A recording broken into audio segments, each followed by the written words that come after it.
Good evening, everyone, and welcome to our November 6th regular monthly meeting of the school board for Danville Public Schools. I will call this meeting to order and ask that we get the roll called. Okay. Ms. Bryant? Here. Dr. Campbell? Present. Ms. Downs? Here. Mr. Gould? Here. Mrs. Hall? Here. Ms. Hughes? Here. Dr. Paul-Hamus? Here. Thank you. We now move on to the invocation and pledge of allegiance. This evening, board member Cheryl Bryant will be leading that. You all stand, please.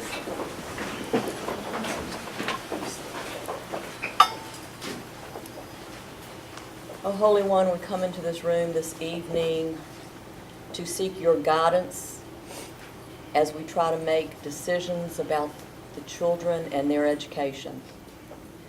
We ask that you touch our hearts and our minds with your guidance and give us the right words to say in the necessary places where we need to speak. We ask, Father, that you touch each and every one of us this evening and keep us safe as we journey home after this meeting is over. And we ask all of this in your holy name. Amen. Amen.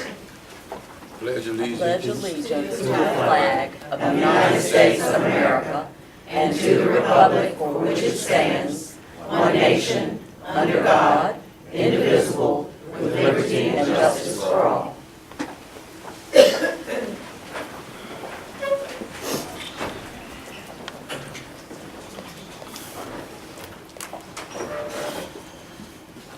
You have before you an agenda for this evening's meeting. What is your pleasure? Chair, move approval. Second.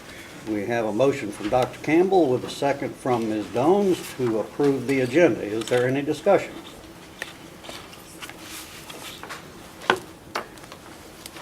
Then, Ms. Jordan, you may call the roll. Mr. Gould? Yes. Ms. Downs? Yes. Ms. Hughes? Yes. Dr. Paul-Hamus? Yes. Dr. Campbell? Yes. Ms. Bryant? Yes. Mrs. Hall? Yes. We move then to item 2.1, the approval of the minutes from the month of October. We have the October 2nd regular meeting minutes, then the October 16th work session minutes, and finally the October 22nd special meeting minutes. What is your pleasure? Chair, move approval. Second. Motion there from Dr. Campbell with a second from Ms. Hall to approve the minutes. Is there any discussion? Then, Ms. Jordan, you may call the roll. Ms. Downs? Yes. Ms. Hughes? Yes. Dr. Paul-Hamus? Yes. Dr. Campbell? Yes. Ms. Bryant? Yes. Mrs. Hall? Yes. Mr. Gould? Yes. Thank you. That now brings us to the consent items. There's a tuition application form there, and then a fairly long list of recommendations from the disciplinary hearing and review panel. I believe there is probably some interest in pulling some of those discipline cases. I will start by mentioning case 035, which is scheduled for an appeal, so we need to pull 035. Are there other of these discipline cases to pull? Ms. Hall? I'd like to pull 048, 048, 012, 012, 021, 021, 043, 043, and 047. 047. Are there others? Mr. Gould? Mr. Chairman, I don't want to pull these, but 039 and 041 both implicate the same personnel issue that I would like for us to consider during the personnel portion of our closed session later. So I don't want to pull them, but just want to flag those for discussion. Understood. All right. Are there other cases to be pulled from the consent agenda?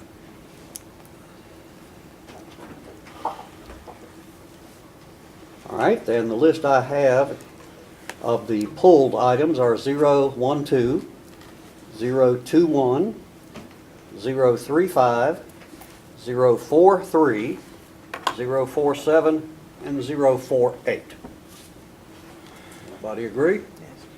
All right, then it would be appropriate to have a motion to approve the remaining items on the consent agenda. Mr. Chair, I move we approve the remaining items on the consent agenda. Second. Thank you very much. Ms. Hall with a second from Ms. Hughes over there. Any discussion? All right, then please call the roll. Ms. Hughes? Yes. Dr. Paul-Hamus? Yes. Dr. Campbell? Yes. Ms. Bryant? Yes. Mrs. Hall? Yes. Mr. Gould? Yes. Ms. Downs? Yes. All right, we now move to our recognitions for this evening. And the very first one here is recognizing American Education Week. And Ms. Smith from the Instruction Department is going to handle that for us. American Education Week resolution.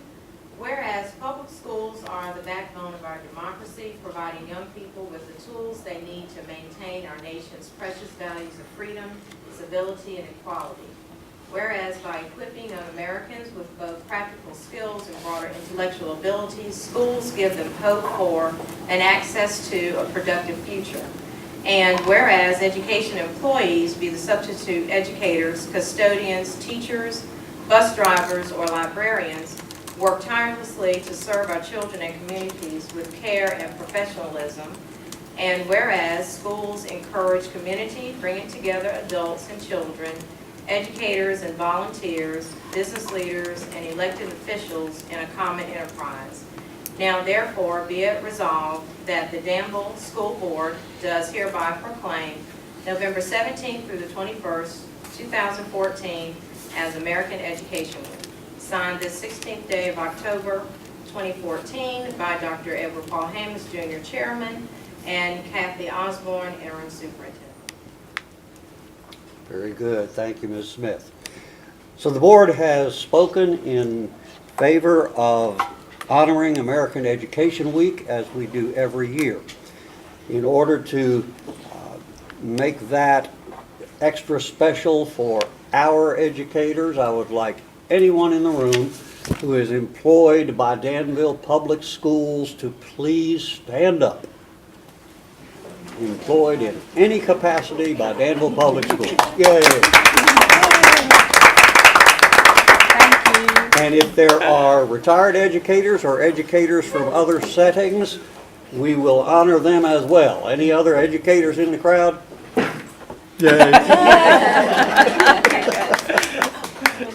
Excellent, excellent. And it has always struck me as a bit awkward when we only set aside a single week for American Education Week.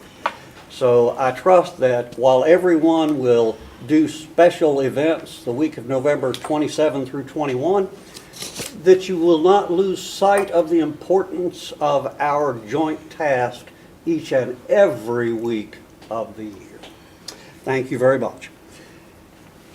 We will now move to the School Psychology Awareness Week, and Ms. Smith has a resolution on that one as well. School Psychologist Awareness Week resolution. Whereas all children and youth learn best when they are healthy, supported, and receive an education that meets their individual needs. And whereas schools can more effectively ensure that all students are ready and able to learn when they meet the needs of the whole child. And whereas children's mental health is directly linked to their learning and development, and the learning environment provides an optimal context to promote good mental health. And whereas sound psychologist principles are integral to instruction and learning, social and emotional development, prevention and early intervention, and supporting culturally diverse student populations. And whereas school psychology has over 60 years of well-established, widely recognized, and highly effective practice, including being one of the 3 substantive areas of psychological practice specified by the American Psychological Association. And whereas school psychologists are specially trained to deliver a continuum of mental health services and academic supports that lower barriers to learning, enabling teachers to teach and students to learn. And whereas school psychologists facilitates collaboration to help parents and educators to to identify and reduce risk factors, promote protective factors, create safe and caring schools, and access community resources. And whereas school psychologists are trained to assess student and school-based barriers to learning, utilize data-based decision-making, implement research-driven prevention and intervention strategies, and evaluate outcomes and improve accountability. Now therefore, the Danville School Board does hereby recognize November 10th through the 14th, 2014 as School Psychology Awareness Week, recognizing the vital role that school psychologists play in the personal and academic development of children in the Danville Public Schools. Signed the 16th day of October 2014 by Dr. Edward Paul Hamus Jr., Chairman, and Dr. Kathy Osborne, Interim Superintendent. Thank you, Ms. Smith. By passing that resolution, the board joins with educators all over the country to recognize the importance of school psychology. And we have in the audience some of our school psychologists. I would like them to please stand and be recognized.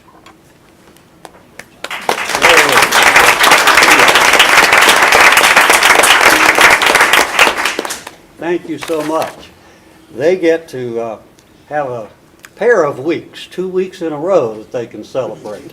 First in their specialty and then with the rest of the educators around DPS. Thank you all for everything that you do. We now move to some awards presented by the Virginia School Boards Association, and Dr. Osborne is going to handle that for us this evening. Thank you. The Virginia School Boards Association annually recognizes board members for their participation in training designed to further their skills in boardmanship and increase their knowledge about critical issues with which they must deal as school board members. This training, called the VSBA Academy, provides credits which are based on a board member's participation in training. There are 5 levels of awards, and we are proud to recognize tonight 5 of our board members for participation in this valuable training. We recognize tonight Ms. Renee Hughes for achievement, which is 24 to 27 credits over 2 years, and I have this certificate award of achievement with a copper pin with VSBA on it. Ms. Hughes.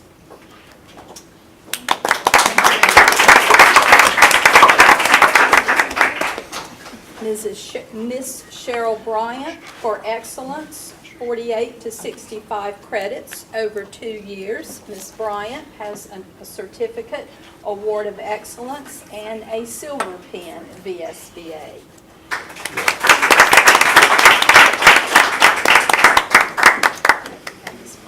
Thank you.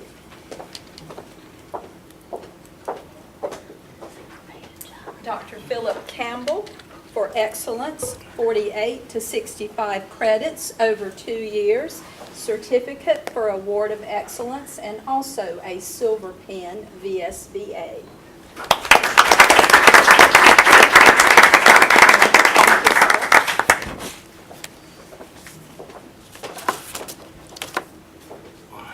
Ms. Terry Hall for honor, 66 through 83 credits over 2 years.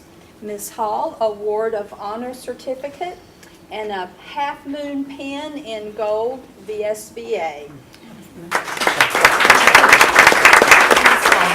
Thank you, ma'am.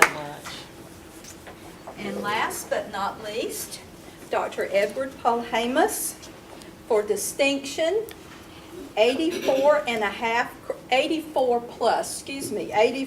plus credits over 2 years. And you would know that I would say the wrong thing at the math person. Instead of plus, I said half. Award of distinction. He also receives a half moon pin, VSBA. Thank you, Dr. Phillips. And lest you think that our two two newest board members, Ms. Sharon Dones and Mr. Stephen Gould, have not been seeking to further their knowledge of boardsmanship, you would be very wrong. They certainly have, but board members having less than 1 full year of service would not be recognized at this time for any credit that they have received at the VSBA Academy. Thank you. Thank you, Dr. Osborne. And I would like to extend my appreciation to all of my colleagues, including the two new ones, for their recognition of the value of the events sponsored by the Virginia School Boards Association throughout the year for our own training and things that we can bring ideas back to be of value to our employees and, most importantly, to our children here in Danville. Thank you all for your continued involvement in VSBA. All right, and we have one more really special recognition, and Ms. Smith is going to explain this one for us.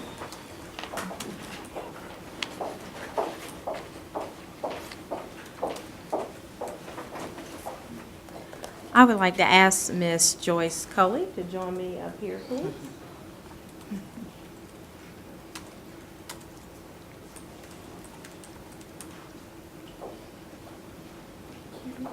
Tonight's recognition is in honor of a Gold Star teacher, and this is for our WISE financial literacy education, which is working in support of education, which is an educational nonprofit organization recently organized in the 148 Virginia public schools as Blue Star schools and 300 teachers as Gold Star teachers. Gold Star teachers were recognized for their students' performance on the 2013-14 WISE Financial Literacy Certification Test. In addition, a teacher must achieve a 90% pass rate in at least one of their classes on the WISE Financial Literacy Certification Test during the 2013-14 school year. Ms. Joyce McCauley teaches business and information technology classes at Galileo High School.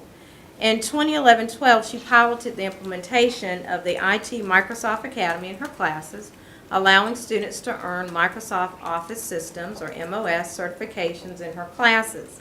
Since that time, 85 students have earned the MOS PowerPoint, 43% have earned the MOS Word, and 12 have earned the MOS Excel.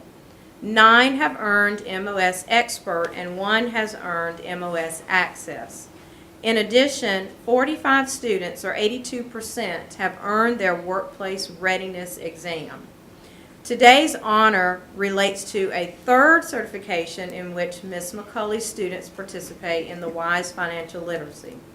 Galileo High School has been recognized the last 2 years as a Blue Star school by Money Power, given to schools in the nation who have achieved a 75% or higher pass rate on the WISE Financial Literacy Test. In 2013-14, Galileo had the 13th highest pass rate. This year, Ms. McCauley was personally named as the Gold Star teacher from Money Power. To be recognized, her students had to achieve at least a 90% pass rate, and Galileo's pass rate was 100%. Yay. Since 2010 through 2011, 97.8% of Ms. Culley's students have earned a WISE Financial Literacy certification, and that is what makes Ms. McCulley our Gold Star teacher. Let's give her a round of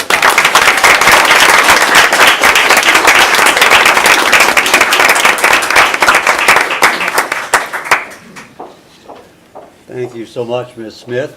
And to Ms. Culley, I want to add my congratulations for all that you're accomplishing over at Galileo. Very few folks in town realize some of the wonderful things that happen in that building each and every day. And to have young people who are achieving industry-recognized certifications before finishing high school, that is commendable. And to have the financial literacy with a 100% pass rate, that's encouraging. Excellent. Thank you so much.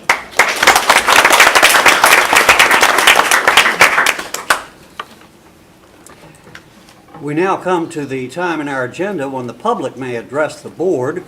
There was no one signed up at the back before we started, but that is not a requirement.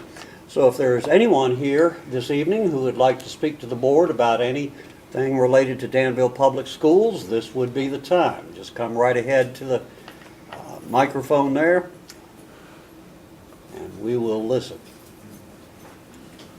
Yes, sir. Come right ahead. Good evening, everybody. My name is Mr. Burrows. I represent C&G Technologies. We are a small company here in the city of Danville. We're 3 years strong now, and we've been working with the city as well as the county on trying to fix the transportation needs in this area. At this particular time, my wife had brought to my attention some situations you're having in your transportation department here in the school board.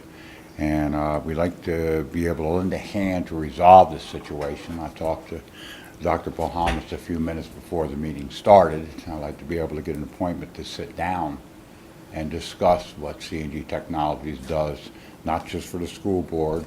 We are known throughout the United States, but our main concern is we live, we pay taxes, and we like to do business right here at home.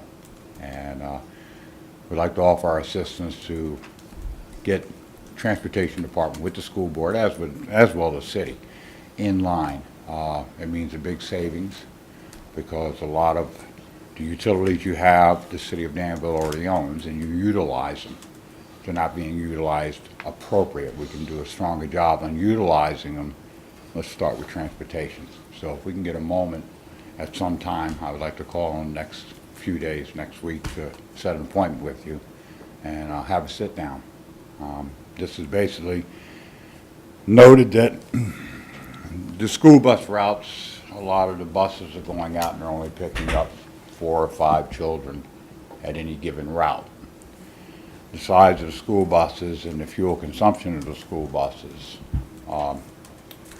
is very detrimental to your budget. And we can bring that budget down.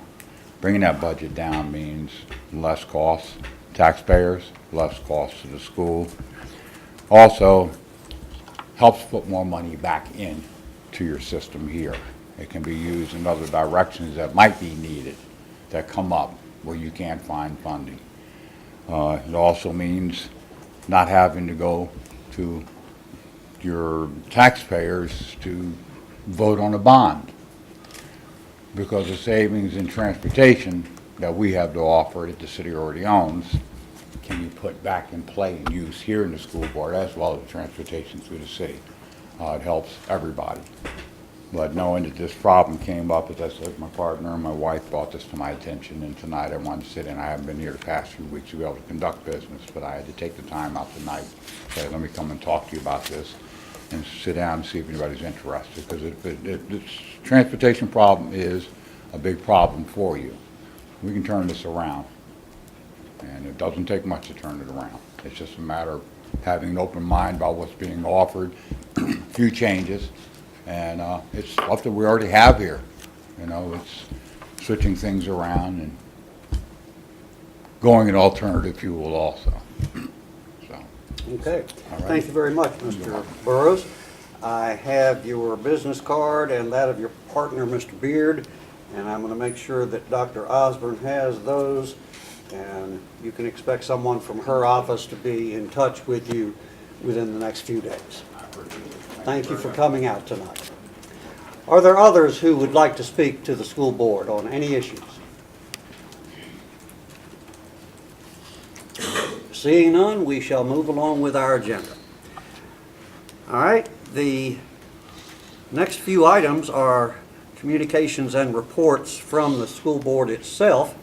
The first one here is an item for some discussion about the scheduling of our discipline appeals.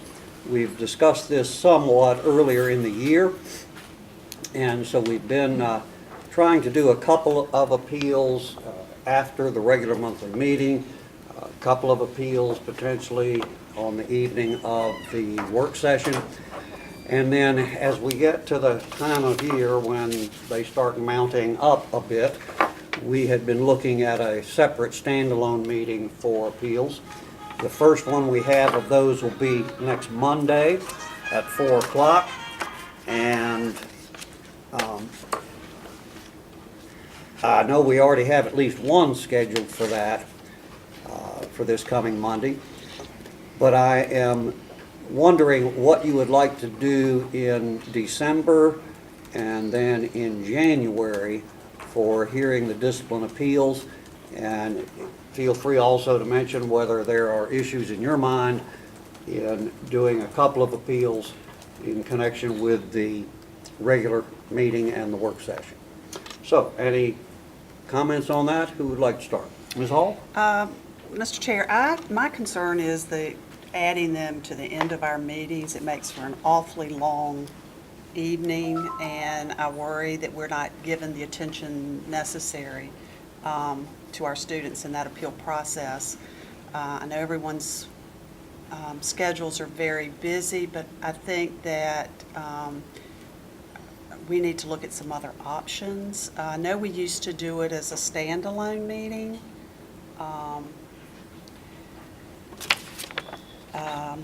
But I think we need to discuss it and work towards a better solution. I'm not opposed to one or two, but we go beyond that, and that's putting us here really late in the evening. So that's just my thinking. All right. Who else would like to speak up on the scheduling issue for the appeals?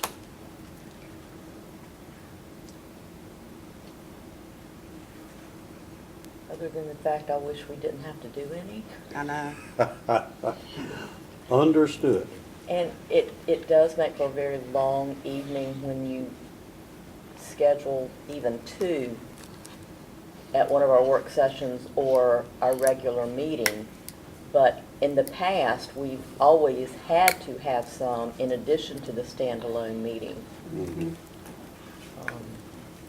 So there's just no good way to do it. Right.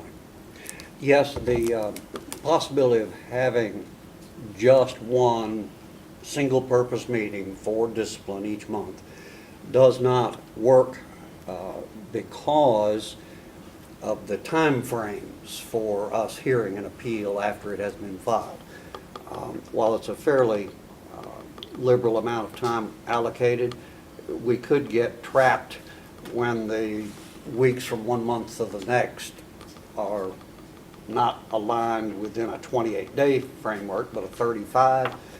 We could have a gap in there that we would be violating our own policies not to hear appeals in time. Let me start with just kind of a round the table thought about doing one or two, but no more than two, in conjunction with our regularly scheduled monthly meeting and work session. And I'm looking this way, so I'll start with Mr. Gould. 2 per meeting sounds fine. You're okay up to 2 of them? Yes, that's fine All with right. me. Ms. Absolutely. Hughes, what do you think? That's fine. Up to 2 would be all right? All right. Two's fine with me. Ms. Dones? Yes. Dr. Campbell? Yes. All right. So everybody's okay with up to 2 on those 2 meetings. All right, then tell me, for the months where we have more than 4 total, which would be several of them, where do you want to hear the rest of them? You want to hear it the week in between those 2 meetings or the week after the work session?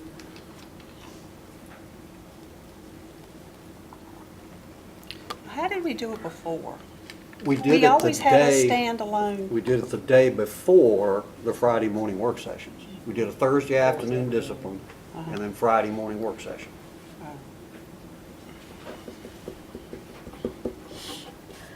Personally, 2 meetings in 1 week when we're all already trying to do our committee meetings and such makes it very difficult. I would prefer personally to have a standalone in one of the in-between weeks if we can do it that way. Is that generally the thinking? All right. Yes. Do you think it would be better the week between the regular monthly meeting and the work session, or the week after the work session? To spread it out, the week after the work session, you would sometimes have an extra week after that before we're going back. It wouldn't be meeting. Do you think 3 there weeks ever in a might row. be a time we would have to schedule more than one standalone meeting because of the time frame? Not for the time frame in which we must hear an appeal. Okay. But in terms of the number of cases, I'd be hesitant to say. Hopefully not, but it's hard to predict. I'm just thinking, looking at the calendar for the various months upcoming, and it really depends on the month as to whether you, True. because of various holidays and so forth. That's true. For December, it almost has to be the week between the regular meeting and the work session, because the holiday break starts the week after the work session. So are we all in agreement that, at least for December, it would be the week in between the two previously scheduled regular meetings? Yes. All right. Then what day of the week would you like to have it specifically in December? Are we talking day or are we talking evening? I know Well, some then, have that might be the better way to start, because that could influence the other. So what day of the week? Is that what I said? No, you're saying what time? Yeah, So- are we talking day or evening meeting? I think that's going to make a difference on. It could. I'm looking primarily towards those who have regular work commitments. What time of day would tend to work best? Late afternoons, early evenings are typically better, but I'm also curious, the parents that are accompanying students to these, I'm guessing not all parents have a 9 to 5 or 8 to 4 work schedule. True. So as long as we have enough notice in advance, I'm happy to plan around. All right, and when you say late afternoon, you're thinking in terms of 3 or 4? 3 or 4 on. All right. Ms. Jones? Same for me, except if we're doing a Tuesday or Thursday, I have to be out by 6 o'clock. That's at least for this fall. Mhm. But by spring, that might not be. Right. Okay. All right, others, 3 or 4 in the afternoon versus 5 or 6? If we know in advance, flexible in scheduling. All right, so I'm not seeing any real objection to 3 or 4. Do we want to go ahead and pick one of those right now and plan for December? Yes. All right, which time you prefer? 4. 4 o'clock? All right, so 4 o'clock in December. And the week that we're looking at, let's see if I can pull up a calendar real quick here. Let's see.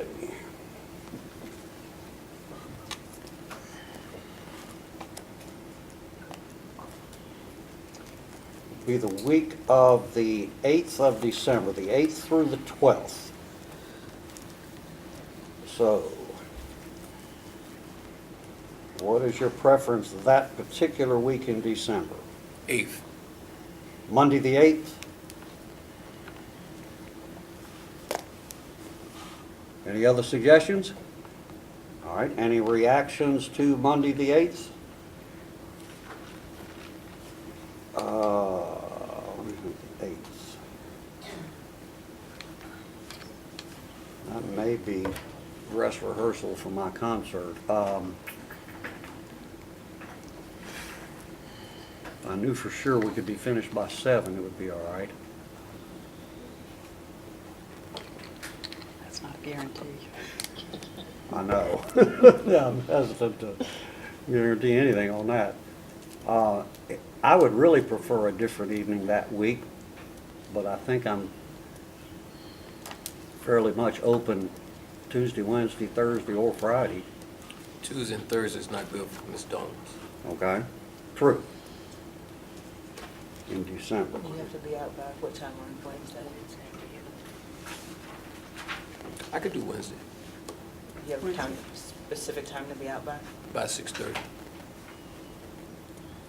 All right, so that would be an even tighter time frame than what I've got that Monday. So it looks like we're back to Monday with a Wednesday 6:30 and Tuesday, Thursday about 6 o'clock or so. I guess we're back to Monday at 4 o'clock and we just have to move rapidly. Well, if you have an appointment, maybe we could do 3:30. 3:30? We were doing 3:30 some time ago, so. That's true. At one point, we were meeting regularly at 3:30 for that purpose. All right, so that's 3:30 PM, Monday, the 8th of December.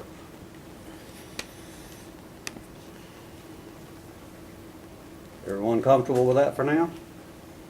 All right, I will send out a reminder email or text in the next 24 hours, so you can double check all your calendars, and then we'll try to get that officially on the schedule as soon as we can. Thank you very much. Now, for January through May, any thinking on that, or shall we wait to make a decision for those months? I would like for us to wait, Mr. Chair. All right. Any objection to holding off on figuring out what to do then? How long will you hold on? Probably till the work session later this month.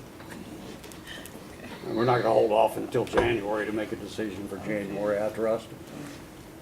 All right, so we can be pondering that before our work session coming up in 2 weeks. All right, then that's the way we shall proceed with that. And that was not an action item, but I think we've got a pretty good consensus, so I believe we can schedule that. All right, then, Chair.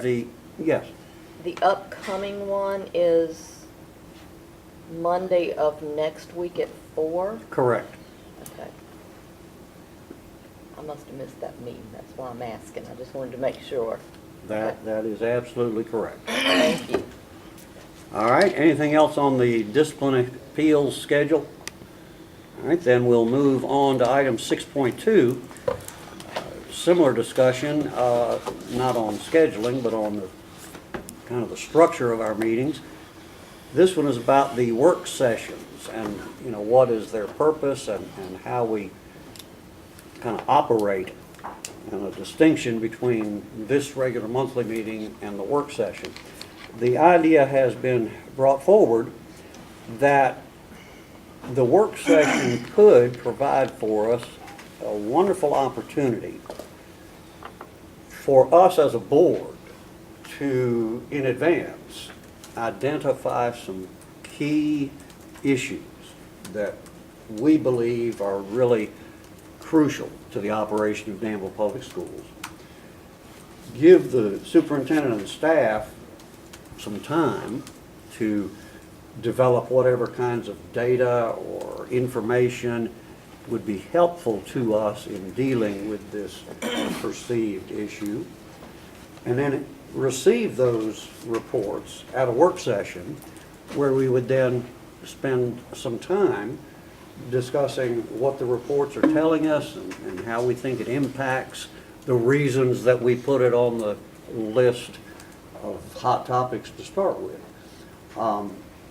Puts a little more focus on the work session in terms of utilizing staff effectively to bring us the information we need so that we're not reacting just quickly to something that has happened. It would not preclude us from doing other kinds of things at the work session. It would be an official meeting, but it would give a little more direction, and it might give us a chance to better watch things from the point of view of a strategic plan. As we start building our strategic long-term plan, we can be watching those pillars and the various actions under the pillars.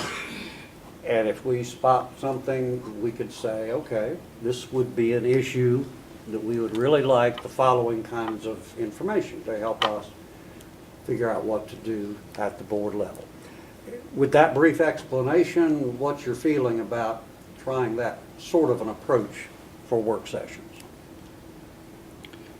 I think that I think that is something that we definitely need to do. I think along the way, our work sessions are mirroring our school board meetings, and I just think it's important that we hear from staff. We need to understand and really delve into the information necessary for us to govern. And how better are we going to understand the needs of our division if we aren't engaged in those type conversations? I think it will improve us in our decision-making process. I think it will improve staff in understanding where we as a board want to go.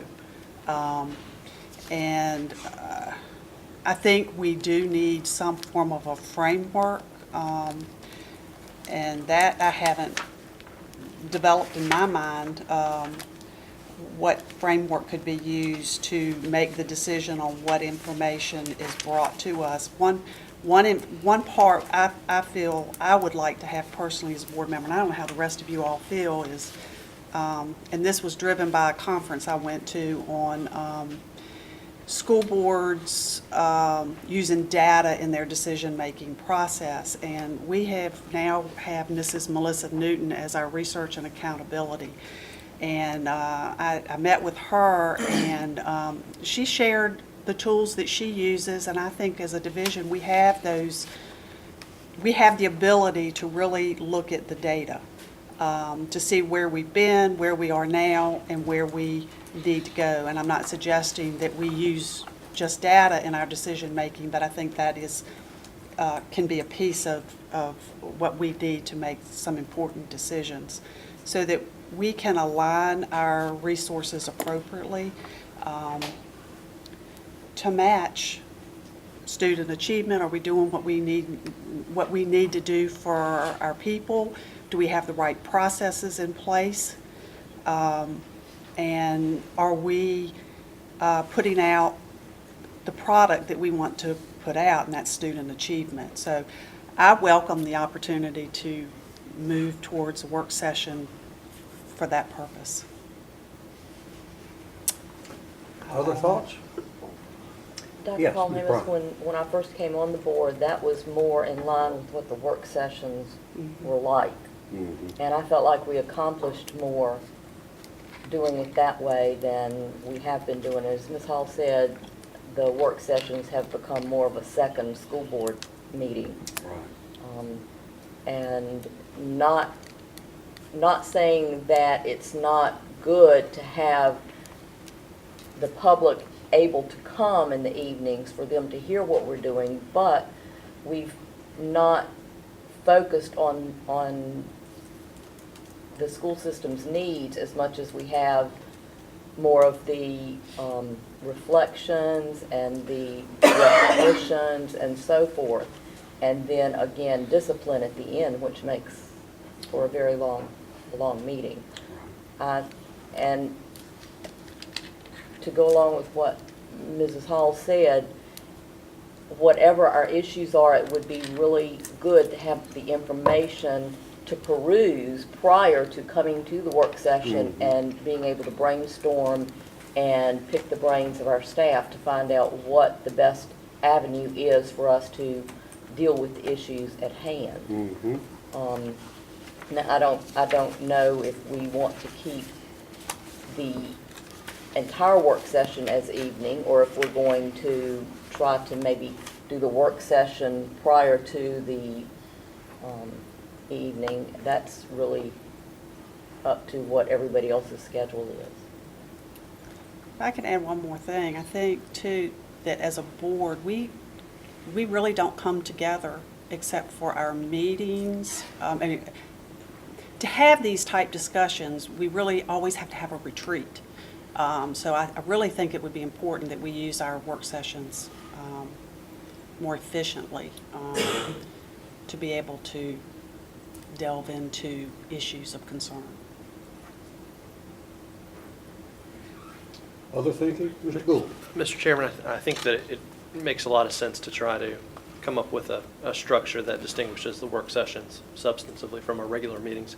And I think to the extent we start to undertake that discussion, it would behoove us to also think about how our committees fit into the operations of the board. I think committees are doing a lot of work right now with respect to strategic plan and goals, and I think that to be the more proactive body that we want to be, committees will play a pretty vital role going forward.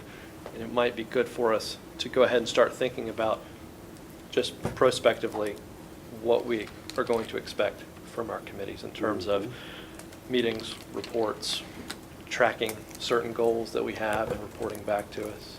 And I don't know if, I know we had kicked around the idea previously in an outside meeting of having a few of us on the board just get together to brainstorm how operationally we might be able to improve what we're doing. So I just throw that out for what it's worth. Okay. Other thoughts?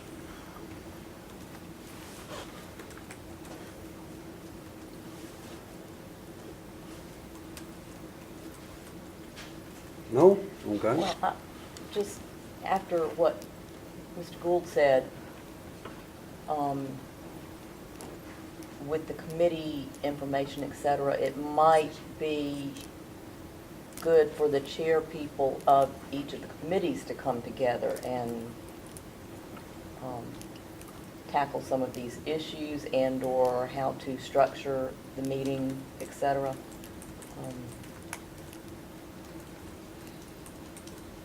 Anytime, of course, you get 3 or more in attendance, you have to have the 3 days Approved. notice on the public notice. It's not like I could call Renee and say, well, let's call in, you know, Dr. Paul Hamus and talk about the instruction because we can't do that by Right. policy. I think it's very valid that the committee structure that is now working much more than it has in the past should be a big part of however we move forward. Very good.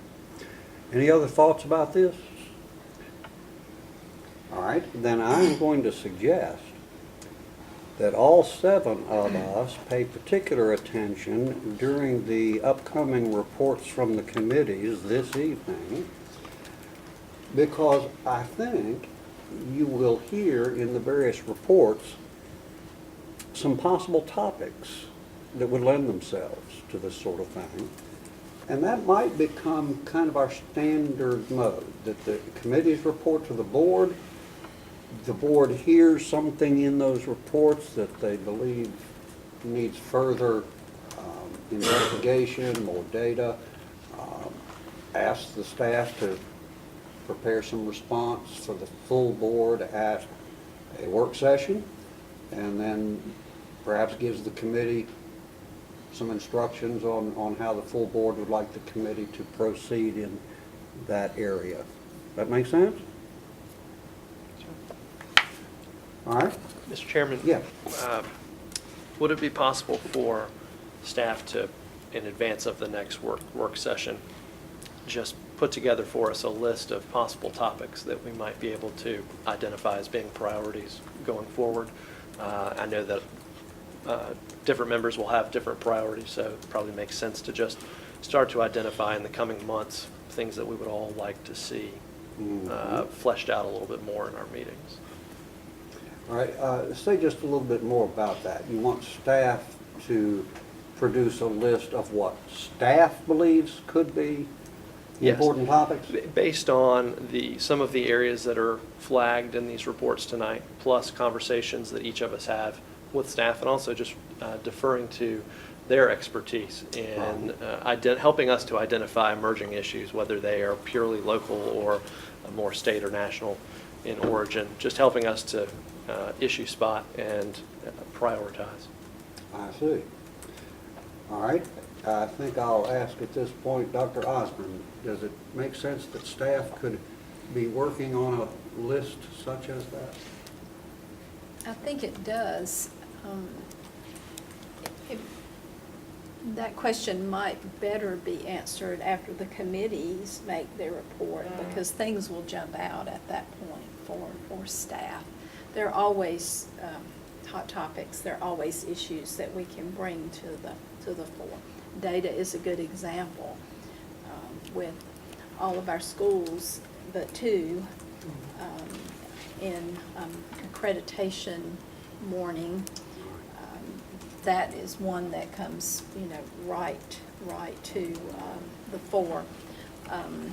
Recruitment and retaining high-quality personnel. I will speak for Dr. Jennings and Human Resources. That's always one that is an issue for us because they work tirelessly to get good people. Ms. Whittle is at recruitment today, so that would be an issue. Mhm. Student discipline, we've talked about it tonight around the table. Student discipline is always one.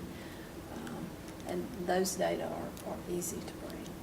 There are other things that are smaller that lend themselves easily to discussions that are important pieces for staff as we move forward.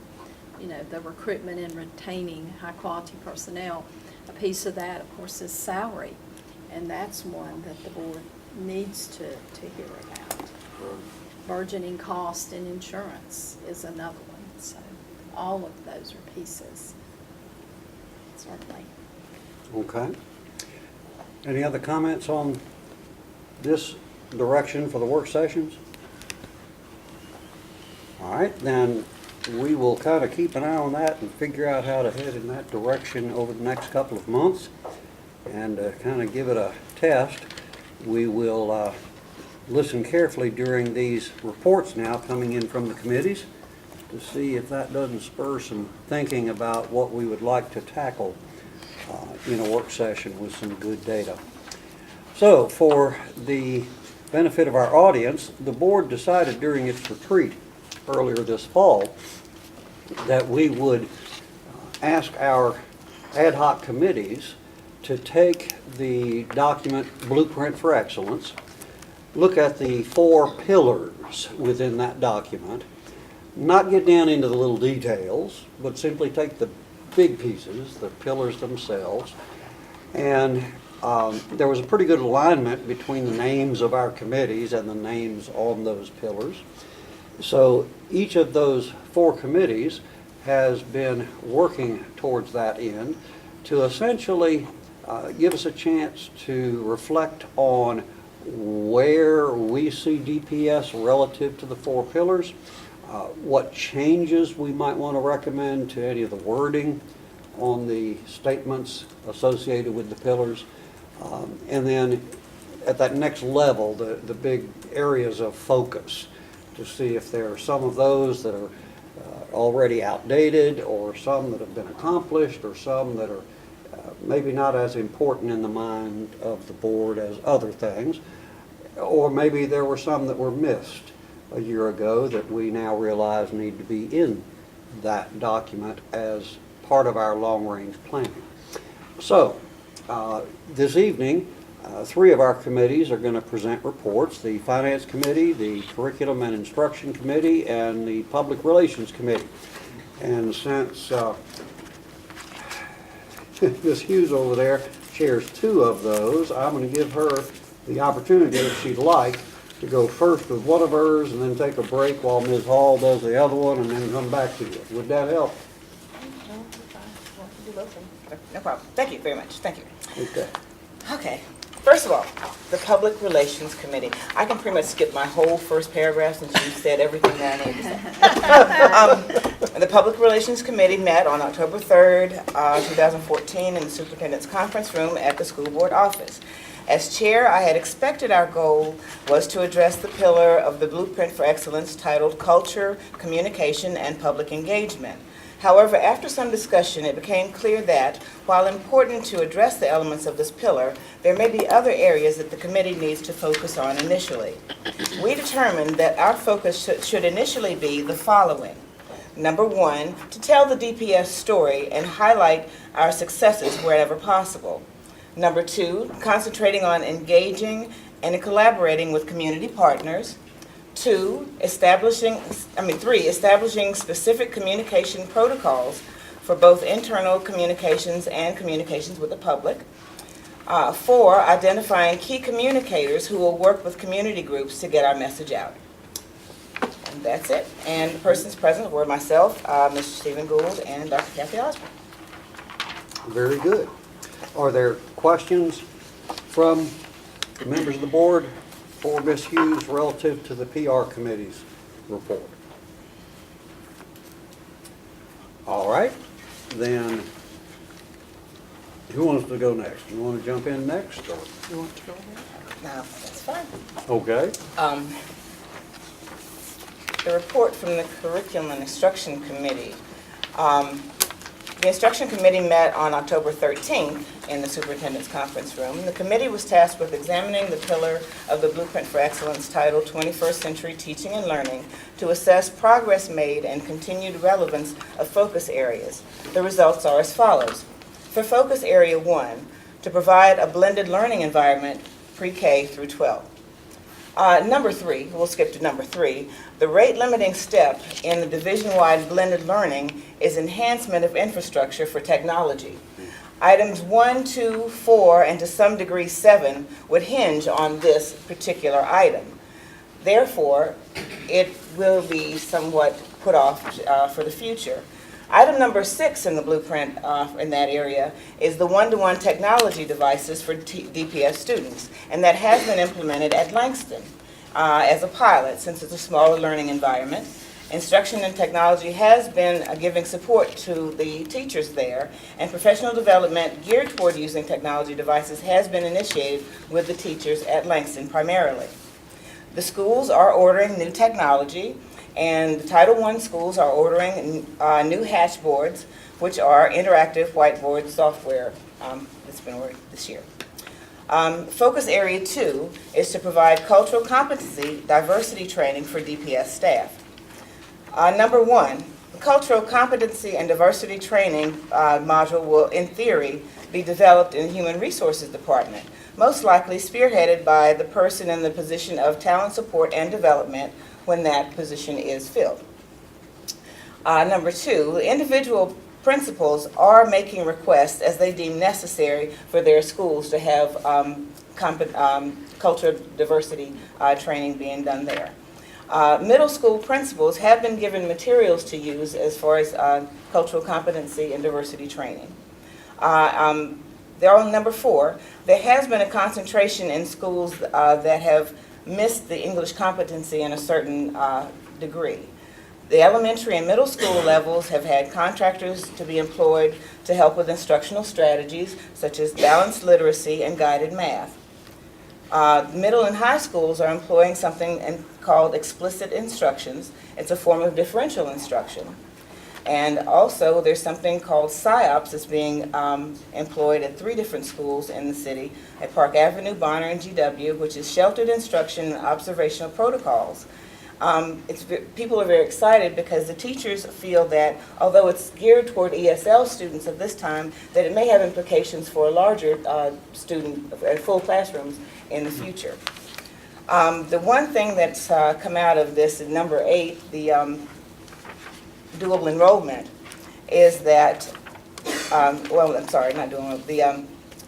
literacy, the ESL thing, is that the most concern is that DPS right now does not meet SOQ standards for the student-teacher ratio with ESL students that we have right now. This is a problem that DPS should address in the committee's opinion by second semester, if at all possible, this year. Focus Area 3, integrate all curriculum. The first area, reading specialist, has been looked at this point. The focus is going to be a Title I school that's in Warning. There are no K through 8 assessments at this time, but there are K through 2 being used right now called a DRA2 reading assessment, and there are K5 math assessments that are being evaluated. K-12 literacy plan has not been implemented, but K-8 consultants are coming and working toward this goal.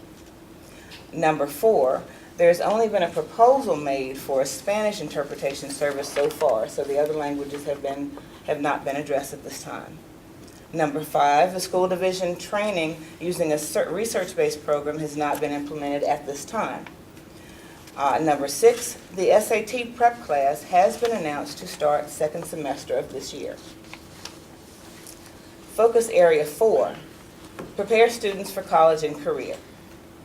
As you heard in an earlier school board meeting, VSU Education, Engineering and Technology was added to the curriculum, and according to our presentation, it has been very successful. The pass rate on certification is going in the right direction. And number 3, we did find that eligible Langston students had taken courses at DCC by means of a grant whose funds ran out last year for dual enrollment.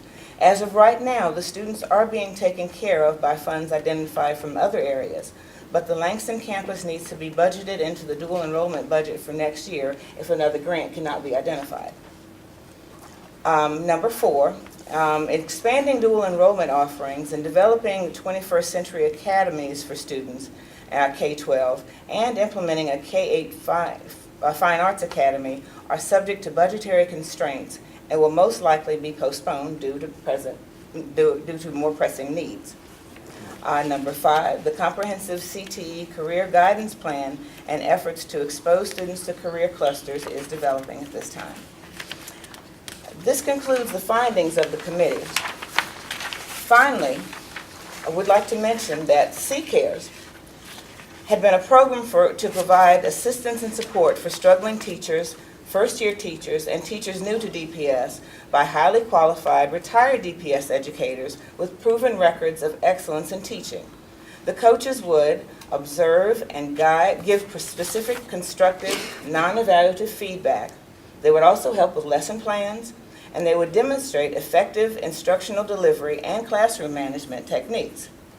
The committee humbly requests that staff explore the possibility of bringing back this program, as it is our belief that it would be a great benefit to the system at this time. Thank you. Very good. Your committee covered a lot of territory there. So are there questions from board members for Ms. Hughes? Yes, Mr. Gould. One quick one, Mr. Chairman. Ms. Hughes, you mentioned that we're not meeting SOQ standards for our student-to-teacher ratio for ESL students. How far off are we, do you recall? There's a report later this evening Okay. that we'll, I believe, either answer that question or give you another chance to ask. Other questions for Ms. Hughes?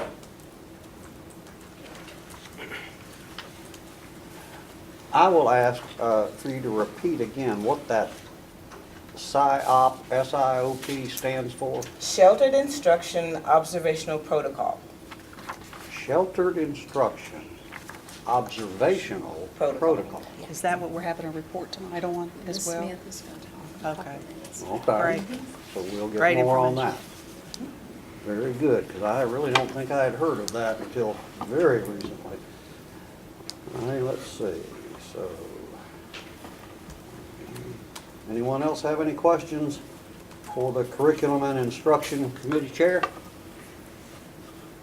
All right, thank you very much. Then we will turn to Ms. Hall for an update from the Finance Committee. Thank you, Mr. Chair. The Finance Committee has been very busy. We are committed to ensuring our fiscal resources are aligned with supporting and implementing division priorities. A key element of the process is transparency in our budget development process while supporting many of our basic commitments of board governance. We have met twice. This first report is from our October 8th meeting, where the committee asked Dr. Osborne and Mrs. Cassida to develop a presentation which indicated how the budget is determined, the source of revenue, and the expenditures that the school division has. The overview was then presented to the school board for approval with only minor changes suggested. We had numerous input forums throughout the community. They were scheduled at various locations and on various dates. And then we met again Again, on October 30th. We began that meeting with me thanking Dr. Osborne and Mrs. Cassida for the great job they did during the community budget input forums. Overall, the sessions were well received, and even though there were small numbers in attendance, it seemed the support was gained from those who did attend. Dr. Osborne believed the information would be valuable to our employees, and she went one step further in presenting to both the teacher, superintendent, communication committee, and the parent advisory committee. I am pleased to report that these sessions were well received by both groups, and we had a number of great questions, and they were very appreciative in helping them understand the process and the challenges we face.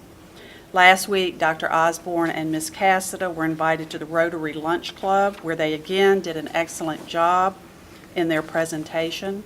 Mrs. Cassida indicated that we truly need the support of the business community and that this was a strong beginning. Dr. Osborne noted that we have the notes from each of the forums, and they will be combined to make one concise document that will be placed on the division website. The committee reviewed who in the community we still needed to reach with our message.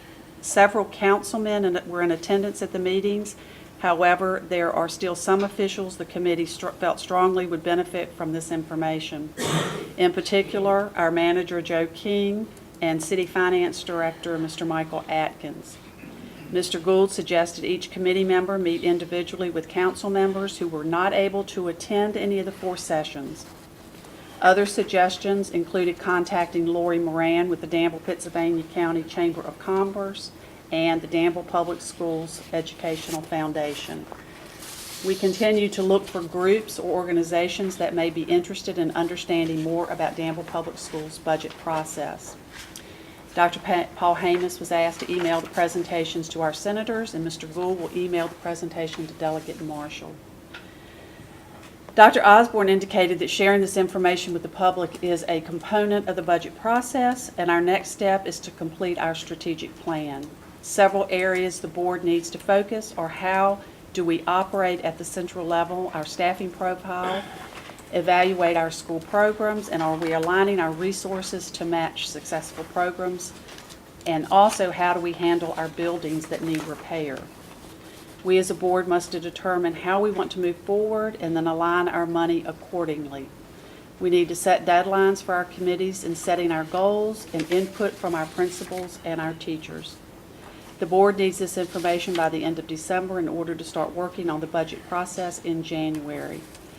The pillars in the blueprint are where we need to start. Mr. Gould suggested we need to standardize what we expect from each committee, and the decision was made to provide a template for them to prioritize goals. It was suggested committee not focus on specific strategies, but on the overall goal. The board will develop strategies and remand the rest to the staff. As a committee, we will then align our fiscal resources to the strategies. After the plan is in place, the superintendent should report back to the board on its progress. Timeline for budget process. The governor's budget comes out December 17th. The zero-based budgeting process for DPS begins in January by having each department supervisor develop their budget based on needs. The committee asked Ms. Cassida to develop a timeline that could be presented at the Danville School Board meeting as well as placed on our website.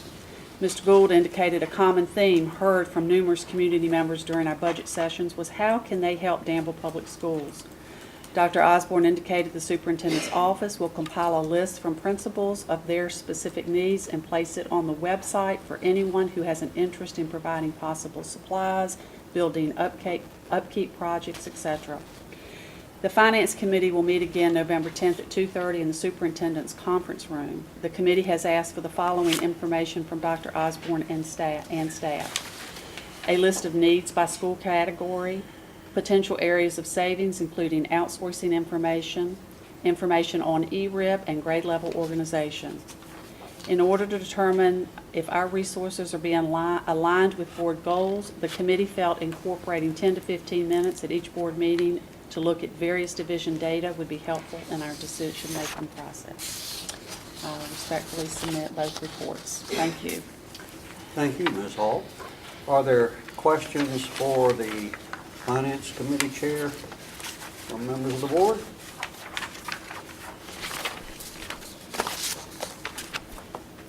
Mr. Chairman? Yes, sir. Just a quick question for Dr. Osborne. These will be up on the website, right? Yes. The committee reports, great. They will be. And as soon as the Financial Benefits Committee meets next week, we will take those notes and then we will comprise a document that will go up on the website that will be a reflection of notes from all of our budget forums. Okay, great, thank you. Very good. Other questions or comments relative to the Finance Committee? All right, then, as I suggested a moment ago, did any of those committee reports strike you as containing something that would be an excellent topic for a work session? Yes, ma'am. I would like more information on the CCARES program, but benefits, constraints that we might have, and possibly where we are with technology. It says schools are ordering new technology, where and what level, grade level, what type technology.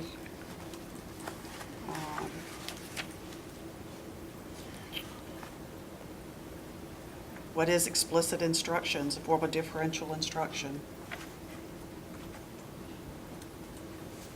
And PSYOP, sheltered instruction, observational protocol. These are just things I circled. For some of those things, you just mean an overview of what they are and how they work, and not in depth as far as how the instructors themselves go into in depth. Yeah, I don't need it at that level. Okay. Yeah, those sound to me like pretty much just, let's make sure the board knows what in fact is happening. And in the case of CCARES, you know, apparently something no longer is being done that used to be done for many years. We need a little better sense of why and whether we Well, I might tell you want to why right now, reverse the main that. reason, the person in charge retired, and there was no personnel that was available to pick it up and go with it. It just kind of went by the wayside until we started talking about it recently. And it seems to me that with some of the needs that have been expressed in other areas, as far as, you know, in building level or whatever, that would be a wonderful way of helping in some of those areas. Yeah, it could be a We key have a lot of strategy new towards teachers this many year. goals.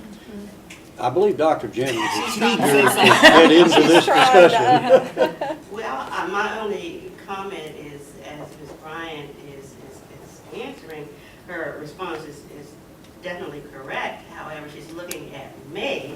Oh, That no. program was not out of Oh, human no. resources. I wasn't just want to looking say at that. So, but definitely, and I think some board members were here a couple of years ago when a CCARES participant was key in a situation that we had to deal with. And if that didn't prove its value, I don't know what could have been more evident. And so, because that demonstrated how something was in place with the teacher and the amount of hours spent by our coaches. And it gave details about the types of activities that they do.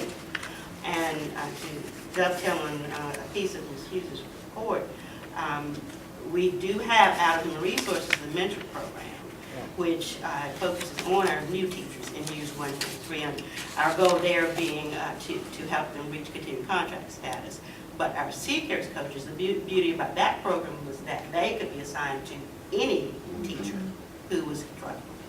That was key, because it's not just our new teachers who sometimes need assistance. So that all goes to teacher retention. So, I think information along those lines that we need to align resources, if we have resources. I'm not saying we have resources, but If we have resources. if we have resources, it sounds like a program we might need to I think our future consider grant it. writer could look for those are just topics. resources, because I'm sure there's a wealth of federal dollars available for certain things like that. We just need to find them. It's possible. In the finance and budget, it struck me, as we've already discussed it before, capital improvements. We just are no longer given funding by the state government for capital improvements. But yet and still, the infrastructure of each of the schools is getting older and older, and we have barely enough in the budget to just maintain their daily function and keep them clean, et cetera. So I think one of the main important things that we need to do as a board is look for funding sources to help with that, whether it's badgering our legislators, as we need to with instruction funds as well, and some other things that we won't get into tonight. And perhaps our foundations that give monies to local organizations and businesses, et cetera, maybe they could be tapped into that. And now is the time to start the dialogue with the city council about possible increase in our budget for that particular purpose, or other means, as we all know, might not be as popular. All right, other reactions? Yes, Mr. Gould. Mr. Chairman, I think in our Finance Committee meeting last week, we also talked about, as a potential topic, just an overview of how we're presently using data to drive decisions. And before we start really doing a deep dive into specific areas of data, just kind of an overview of what we've been doing to date, what is working well, what our strengths are, what our weaknesses are, just from an analytical standpoint before we get into specific areas. I think that would, I know as a new member, I would benefit from having that perspective before we go further. That could be an excellent topic for a work session, and I believe it would help all 7 of us better know what kinds of data are out there and how they can be utilized in effective decision making. Very good. Other reactions to the committee reports? All right, well, thanks to all the committees for their work and for those very helpful reports from the chairs this evening. And we will continue hearing updates from the committees as time goes by, and we will utilize them for a variety of things in the future. Thank you. All right, we now move to 6.4, the update on superintendent search. I asked Ms. Jordan to add that just this afternoon because I got a call from Mr. Kastner, Dr. Kastner of BWP and Associates late this morning. He wanted to give me a little bit of an update and mentioned that he had been contacted by some local news outlet, so there may be an article or a blurb on local radio coming up on this. So I wanted to make sure I knew as much as he did as far as where they are in the search for us. At this point, the deadline has not yet arrived, so it is still possible for individuals to apply for the superintendency. The deadline is a week from Friday, the 14th of November, and at this point, they have received over 30 applications. Within those 30 applications, there are several that are from outside of the Commonwealth of Virginia. There are many that are from within the Commonwealth of Virginia. They have several who are sitting superintendents at this point in their careers, and they have several others who have been assistant superintendents or something else at the district office level in wherever they have been serving. They believe they have a good representative mix of age and race and sex and all the other things that we might be interested in making sure that all are welcomed to apply. So that appears to be going well. And he would want me to reiterate that they will be doing very thorough vetting of each of these applicants so that when they report to us on the 24th of this month, that they will be very confident that the individuals they present that evening are indeed well qualified and match up against the stated preferences that are in the documents on our website and on BWP's website. So that's pretty much the update at this point. Are there any questions you would have for me that I might be able to answer, or that I could call him and get an answer for you? All right, then we will move along with our agenda. The next item up is an ESL update, which does tie back to some of what we heard from the Curriculum and Instruction Committee. And Ms. Smith is going to step over there to the lectern and give this report. Thank you, Ms. Smith. You're welcome. I think this will answer some of the questions that came out of our committee meeting, which also was asked of me to provide a little bit more information.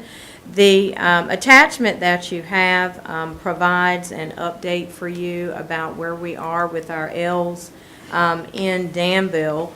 And I'm going to share with you about the levels, and you'll just read across and you see the top, the schools and how many students we have under each level. So you'll find a detailed list of numbers for the LEP and the FLEP students by school and language proficiency level, a division summary at the bottom, and we'll go through each of those. And then you also see our ELL specialists, which we have 3, Ms. Shea, Ms. Shelton, and Ms. Fulton, who are also here today in the audience, that are supporting over 276 students currently in our division. And they have a hefty load of students that they are managing. So this year, this has come to our attention as we went to a summer meeting, and we found out that we needed to do some more work here in Danville City Schools with aligning our English language strands, making sure that on all pacing guides and our curriculum areas that we're putting the ELD standards, which are under music, math, science, and writing and reading as well. And we have all in the curriculum and instruction department been going to a lot of PSYOP training and WIDA training, which is the training that you provide for L's and for teachers of L's, for data and how to teach instructional strategies. So we are under a year of monitoring from the State Department in Virginia. So we are looking at all areas of instruction across the division and how we are focusing on our instruction of our L's, okay? Our English language learners are the only subgroup under the No Child Left Behind and ESA regulations that are required to participate in additional assessments annually. Students identified as LEP or are limited English proficient based on annual language proficiency assessments receive a composite language proficiency level between 1.0 and 6.0. Level 1.0, as you see at the top, is the lowest level of language proficiency, otherwise known as non-English speakers.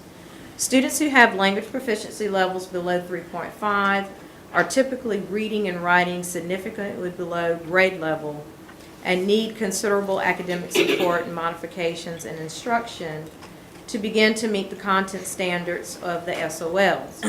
Students at composite language proficiency levels between 3.5 and 5.0 on the annual access for L's assessments are better able to meet content standards with fewer accommodations and modifications to instruction.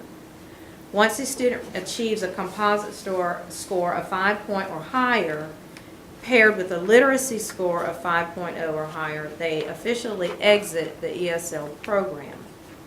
ESA requires that limited English proficient students who exit the ESL program be monitored for academic progress and growth for 2 years after exiting. These students are referred to as FLIP. And you see in the column after the 5, you have your year 1 FLIP students and your year 2 FLIP students per school that they're monitoring. These students are often referred to FLIP, and the Title III program requires that we document the monitoring of these students using a variety of documents each quarter. And if a FLIP student begins having difficulty in any academic area, we must assess whether or not their difficulty is due to language proficiency or some other problem. This is dealt with through a culturally and linguistically responsive RTI process, and that's response to intervention. As you see, we have 133 students identified below level 1.0 and 3.9. 72 students with a composite score between 4.0 and 6.0, who have a literacy score below 5.0, and finally 71 students who have formally exited the ESL program. The second table, you'll find the breakdown of the student-teacher ratio with the 3 teachers.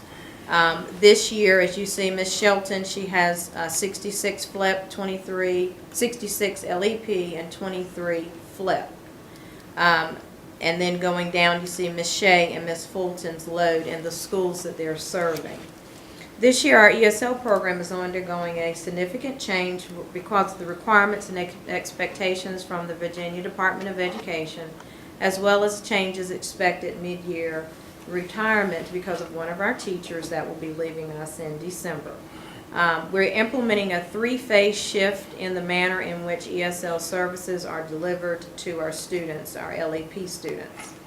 One significant support that we're having on the next page, which shows the 3 schools that we talked about to support this, is we're trying to support academics across the curriculum, all grade levels, because our students are spending a limited amount of time with our L specialists, with our 3 teachers. So it is important that we train our teachers in the content in the classroom area with our strategies that can work purposefully with all of our students because they're spending more time with them.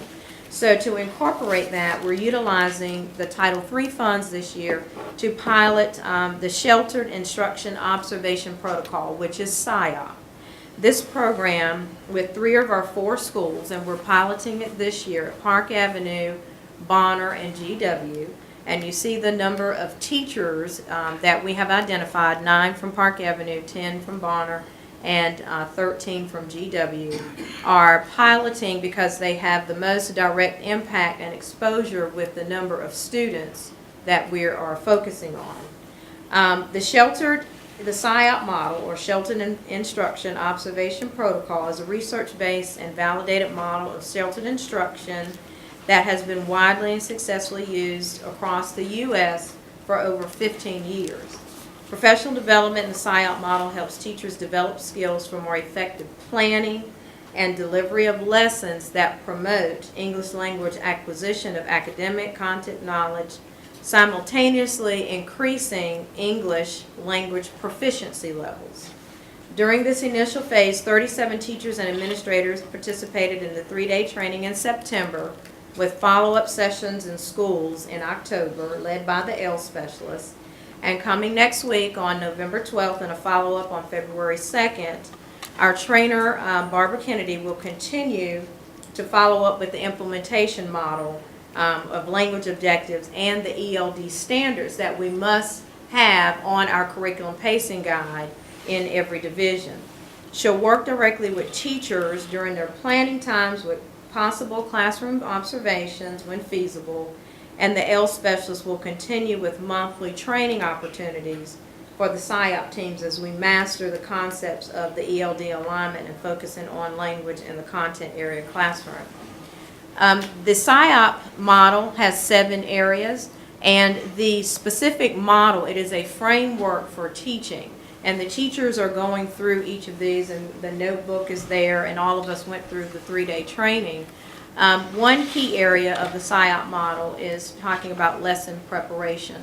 And one key area of that is looking at content objectives, ensuring that our students understand clearly what is the content objective for the day, and then planning meaningful activities using graphs, using visuals, using models in the classroom. And as our teachers were going through the training, they were discussing that this is not only useful for our LEP students, but it's useful for all students with this instructional strategy. The other feature of the SIOP model is called building background, where you link background experiences and understanding so that you can emphasize key vocabulary, and you write and repeat those and use highlighters for students. The other area is called comprehensible input, where students use their speech, use appropriate speech, or you may have to use more enunciation or talk at a slower rate, use simple sentence structures. And she goes through each of these areas, and she's sharing the strategies for the teachers that they can replicate back in the classroom that are used with the L's.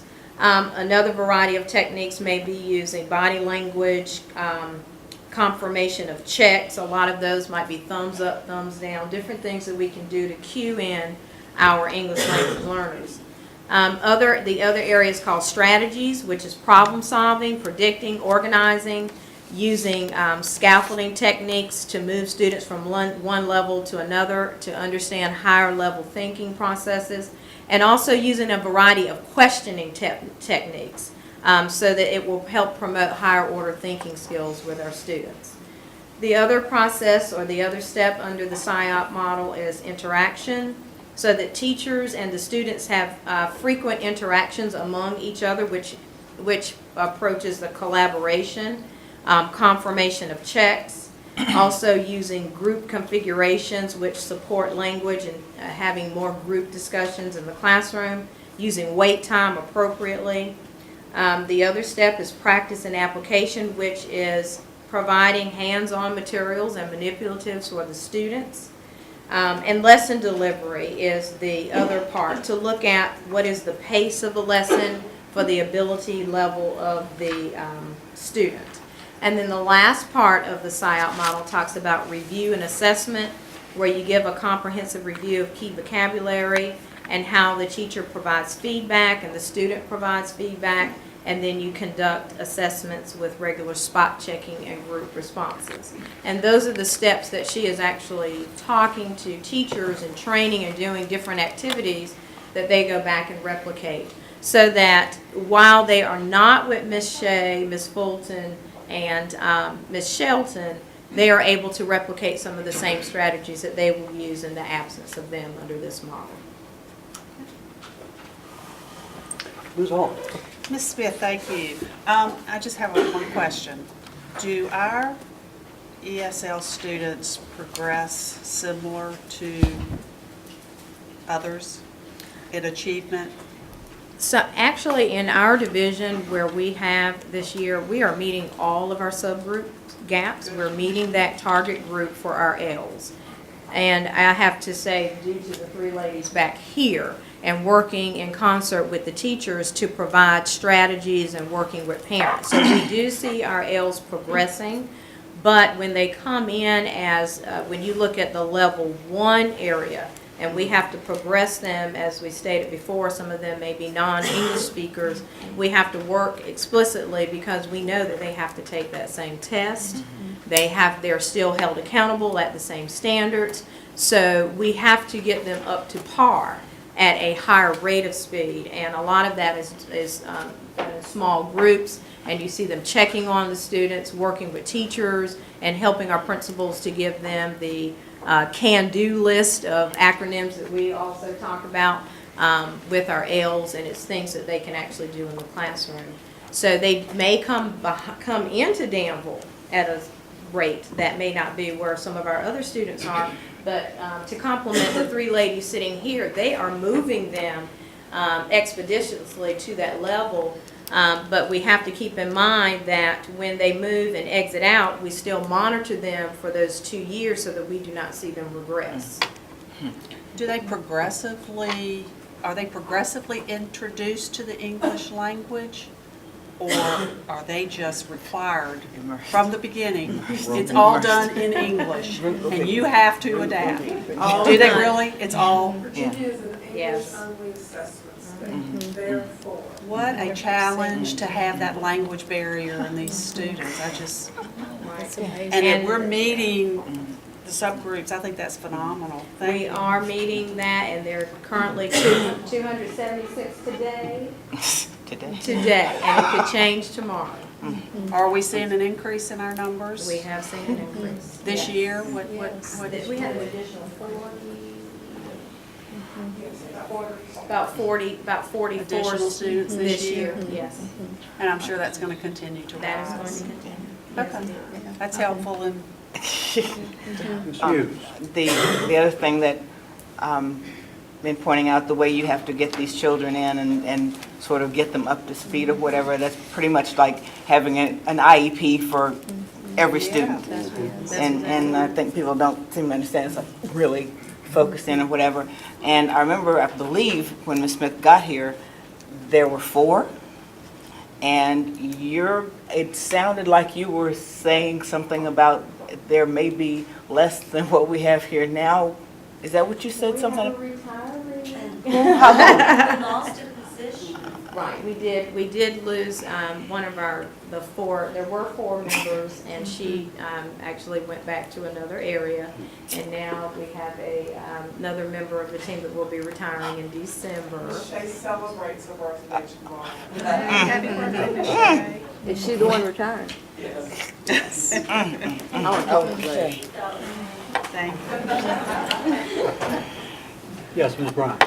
I just want to thank these ladies because I know for a fact how hard they work. Because I've worked with a couple of them when I was teaching science, and let me tell you, it's hard to teach science to limited English proficiency students, and they do a really good job. But with that said, some of our identified LEPs, because they were non-native born in America, learn a lot faster because they're trying a lot harder than some of our native-born Americans who still are LEPs for some reason. But thank you so much, ladies, because I know how hard you work and what a monumental task it is to meet the federal guidelines when these people that make these laws don't understand how children learn, whether they're English proficient or not. So very true. Yes. Quick question. Ms. Smith, in her report, Ms. Hughes mentioned the state standards of quality student-teacher ratio for our ESL population. Do you know off the top of your head what that figure is supposed to be? 59 is what it's supposed to be. And Maximum of 1 to 59. We are currently at 1 to 67. 68. But 67. and they only count in that piece the LEP students, Not the not the flips. FLEP students, although we still have significant amount of paperwork and monitoring and working with students who are FLEP. We only are able to count in that number the LEP students. Now, the FLEP students are counted in our accountability with testing, so their scores, our FLEP students' scores on SOLs are still calculated into whether or not we're meeting our AMAOs. Therefore, we work with FLEP students You might want to frequently, explain to them what FLEP means. formerly LEP. right. And so the students that we're monitoring for 2 years are also calculated into our AMAOs of reading and math. And so we do still focus on the reading and math with those FLEP students. However, we monitor all core areas with those students. Specifically, it should be 1 to 59 ratio from standards of quality, or least 167, 168 right now, And- not including those monitors. And we're about to jump to 1 to 100 Uh-huh. pretty shortly. Yes. I think this is something we should, I mean, it's even without the increase that will result from Ms. Shea's retirement, it seems like getting as close as we can to the SOQ is something that, in our budget development process, we need to make a priority. I mean, because we talk about aligning spending with not just priorities, but making data-driven budgeting decisions. And this is a data-driven, a proven, we've got proven results here in a way that we wish we could have everywhere else. And it seems like a great area for us to really make a priority and invest in. Absolutely. I believe Dr. Osborne can give us an update on this year's status as well as future funding. Well, we will absolutely replace the retiree. I mean, that's not in question. We are not funded for the flips at all. We are funded, currently this year, we are funded for 3.0 positions. And with our current year's numbers, we need 3.5. So what staff is planning to do, and we had conversations probably in August, is to bring to the board, either at the work session in December or the first meeting in January, the recommendation for a 4th position, even though we only qualify on paper for 3.5. We think it would be prudent. That was what was in the budget last year and then was cut. The proof is in the pudding, as they say. 100% of the students meet what needs to be met for our achievement. And so that's a testament to the 3 teachers that we have. So it would not be prudent academically or the right thing to do not to continue to move forward.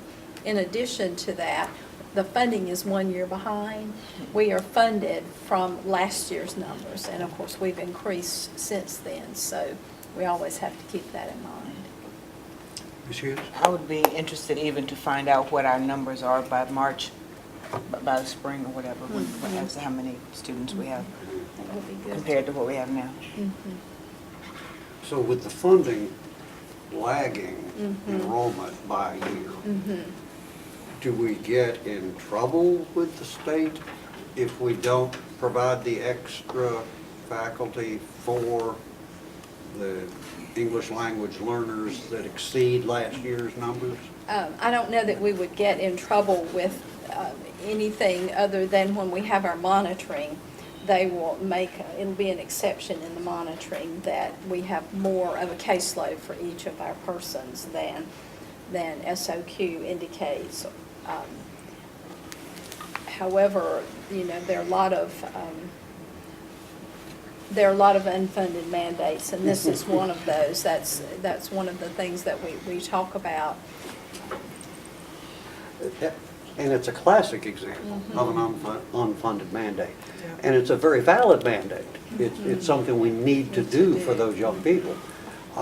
And I am so grateful for the 3 individuals who are really just working in marvelous ways to make it happen for children who are coming out of language backgrounds that span dozens of different native languages, which is one of the reasons that Virginia takes the just throw them into English approach, because we couldn't possibly provide qualified people in every one of their native tongues. We have between 15 and 20 languages spoken in the city of Tampa. Wow. I think it's important to note that we have almost 500 children in our division who have been through the ESL program and who have exited. And these are children, these are Spanish speakers, because that's data I can easily pull. Right. And every year we are exiting between 30 and 40 students. This year we met all of our AMAOs. Last year, we were able to exceed our AMAs, in part because our numbers, with Title I, there was flexibility. With Title III, there is no flexibility. We are still falling under the umbrella of No Child Left Behind and the standards that were set in 2001, 2002 with our percentages. So we are at a point right now that we have to exit 20% of our LEP students each year for us to continue to meet our AMAs. Exiting 20% is really a struggle. And when we look at our numbers, how many of those level 4s are really going to be able to exit? Chances of a level 3 student exiting are slim to none. A level 1 student virtually will not exit in 1 year's time. Research tells us, on average, it takes 5 to 7 years for a child to go from level 1 to level 5. When our students enter with us as 9th graders, they do not have 5 years. Because we start they don't get it. They get very little as far as accommodations are concerned for those verified credits. We have a little more flexibility in grades 3 through 8. However, it is still very limited, and those children are still held accountable when they come in and they speak little to no English. And so we are making more than 1 year's gain every year with our children. But we are reaching a point that without additional assistance, and we are pulling in our classroom teachers and saying, here are some things you can do. These are some strategies you can use. And we want, in the future, in the next 5 years, we would like for every teacher to be trained in SILE. Because this is building academic language. And we know from the research that students who are below level on academic language, and this is not just our LEP students, this is frequently our student body, has very limited academic language. Their options in their future, in their lives, are limited by their own language. And the more we can build academic language for all of our students, not just our LEP students, then as a school division, we are able to move forward at greater strides. Not to belabor, but may I just make 2 points? Absolutely. With the data or the funding being 1 year behind lagging, I have a concern for that because September 30th last year, we had 188 students identified, and we had 3 teachers. And when Ms. Smith came in, she graciously said, oh, this is not good for you guys, and I want to support you. And she worked very hard to get us a 4th position. And we had that 4th teacher. Last year at this meeting, either October or November, we were celebrating our 4th teacher coming on. And somewhere between November and February, that funding for that position got cut. And I never understood how or why. And I know we can't go back, but at this point, we have more students and fewer teachers than we've ever had. And I have 21 level 1, 2, or 3 at the high school. And you have to meet a federal graduation rate too. That's just level 1, 2, and 3. Not to mention the 4s and 5s, and that's at the high school. So I don't want it to be misconstrued that the year behind funding is the reason, because we did have 188 last year, and at some point some data got pulled that was not accurate, I think. Okay. Yes, ma'am. An observation and then maybe a question briefly. Let's start with the question. Are our teachers in training at our universities being trained with any of these methods? Because our nation has become way more diverse in its set of languages being spoken. So I did it almost 40 years ago, came through. And I can say then I was not prepared to go into a classroom and manage and work with the strategies that were necessary.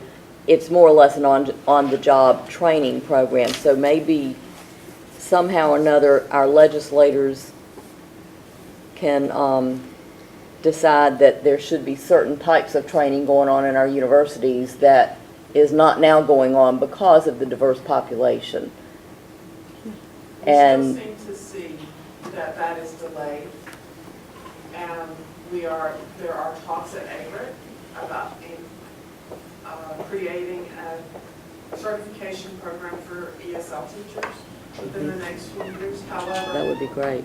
teachers who are in training programs who have,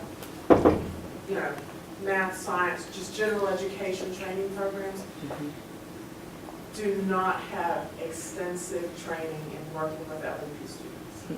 And we will have students who come in, or new teachers who come in.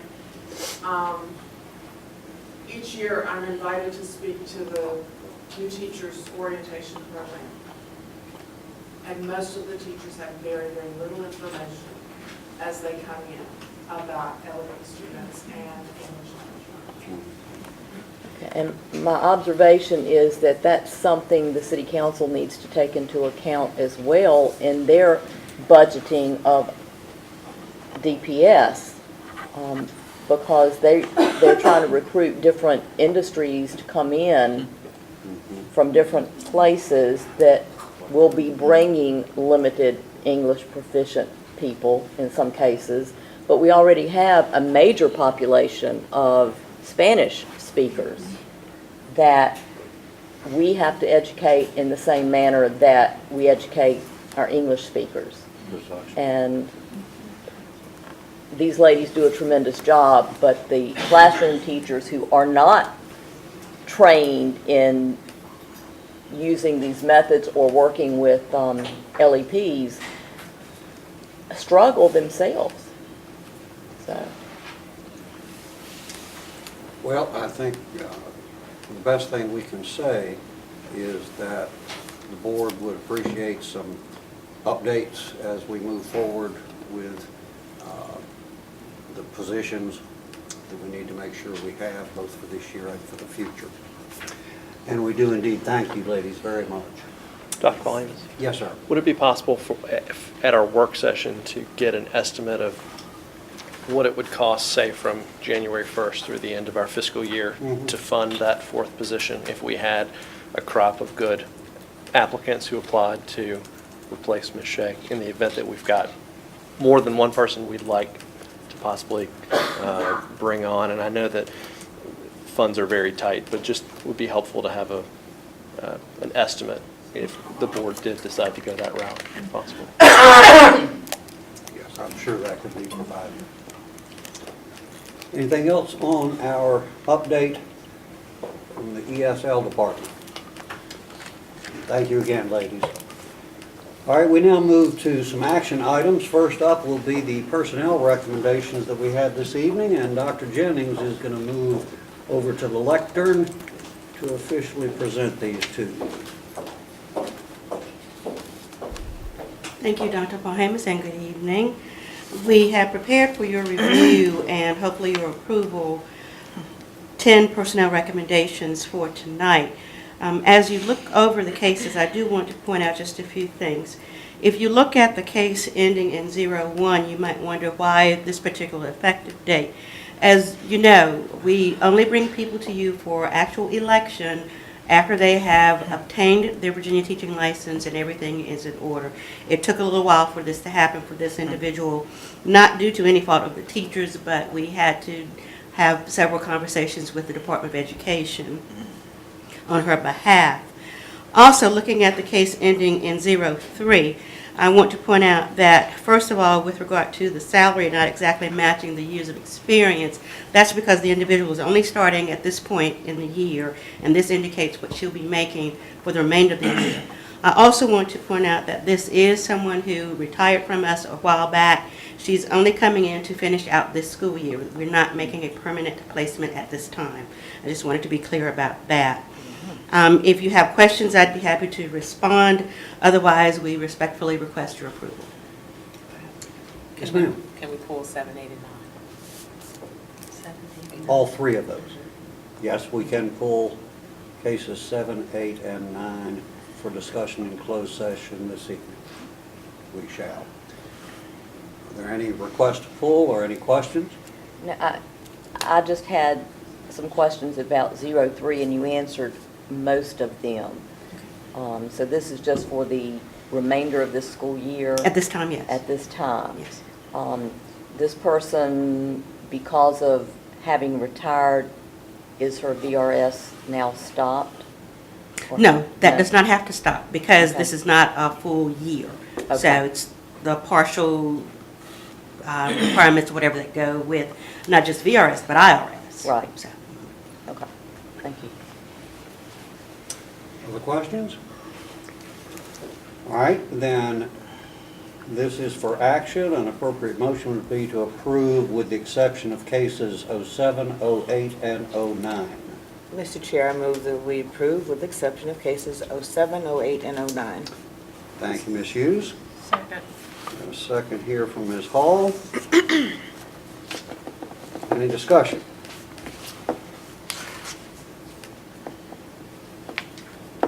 All right, please call the roll. Ms. Bryant? Yes? Mrs. Hall? Yes. Mr. Gould? Yes. Ms. Jones? Yes. Ms. Hughes? Yes. Dr. Paul Hamus? Yes. Thank you so much. All right, so let's see, that'll take us back to the policy updates that are back for their second reading and action this evening. Ms. Bryant, if you would like to give us a quick overview of what we've got there. Okay, we had put off approval of the new policy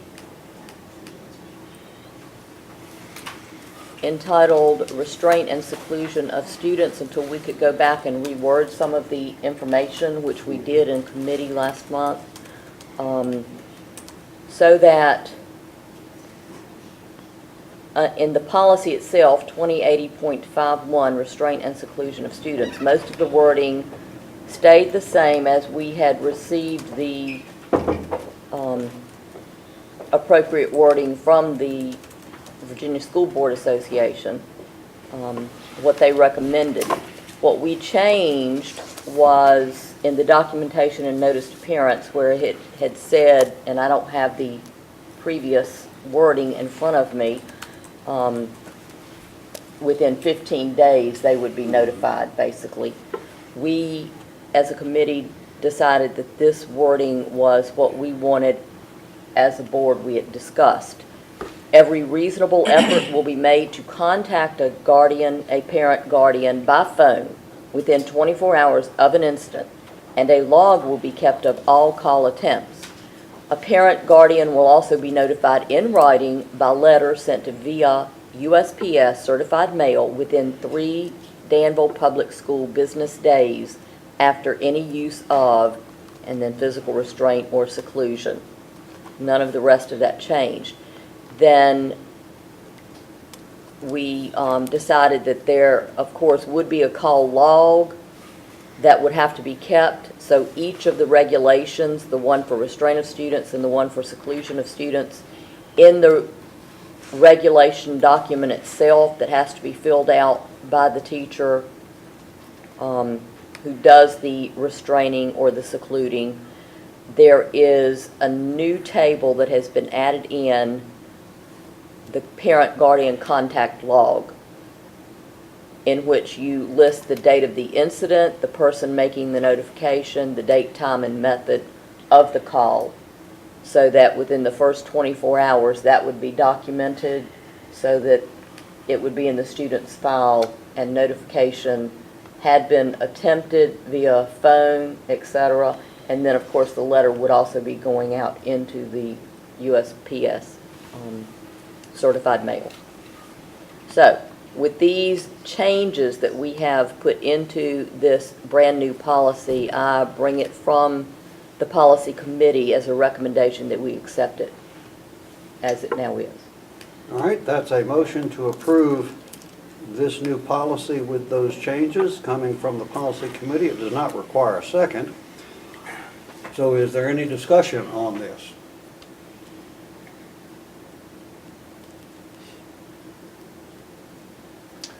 All right, you ready to vote? We'll ask for the roll to be called.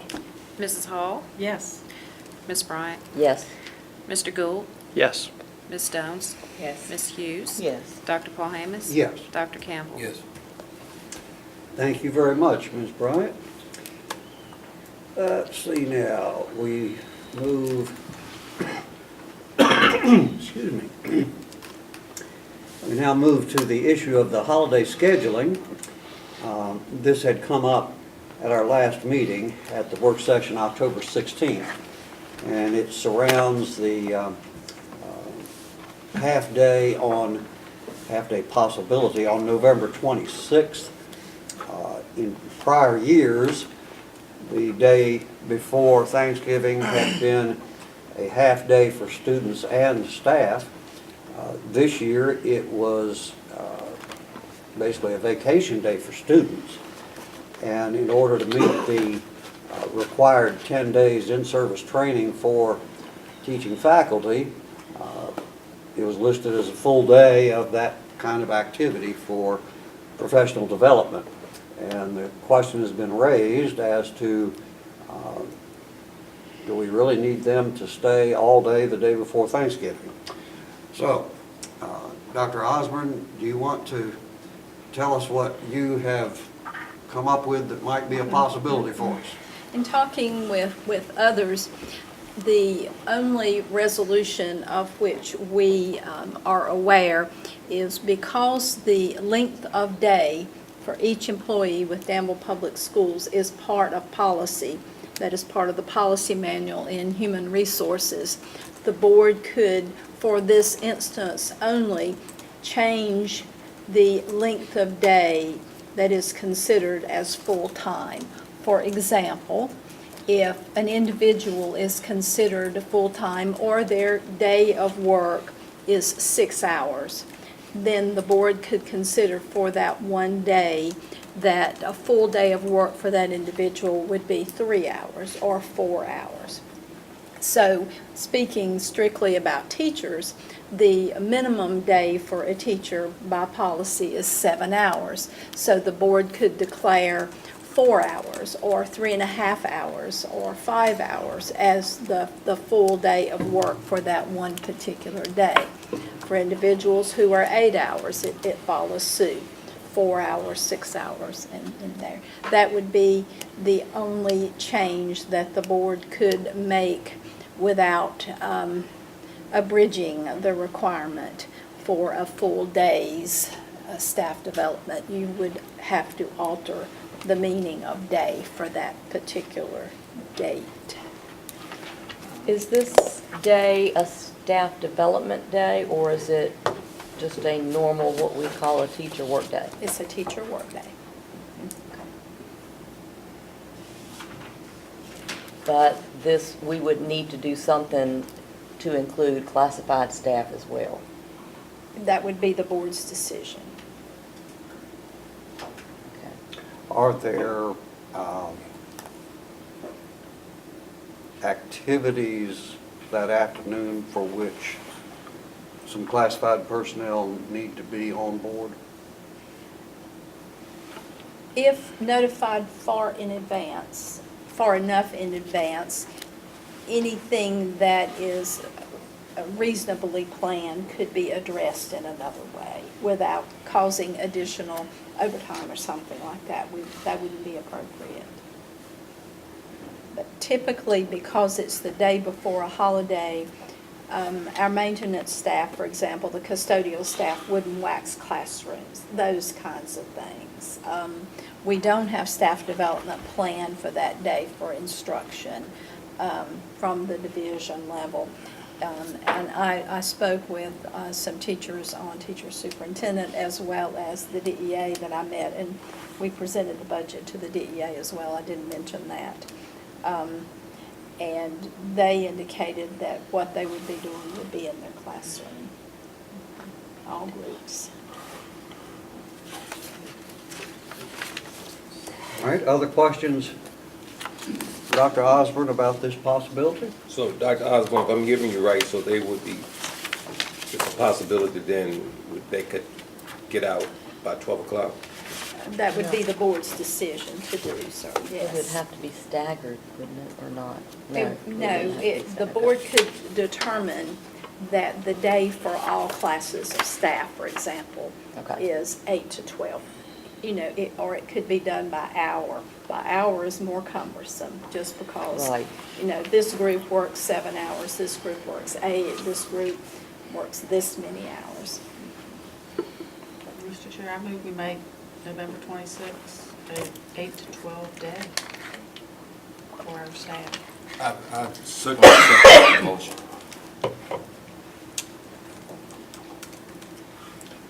All right, the motion from Ms. Hall, and that was a second, Dr. Campbell? Yes. All right, is to declare November 26th to be exempt from the normal definition of length of workday, and specify that the workday shall be 8 a.m. to 12 noon for all employees.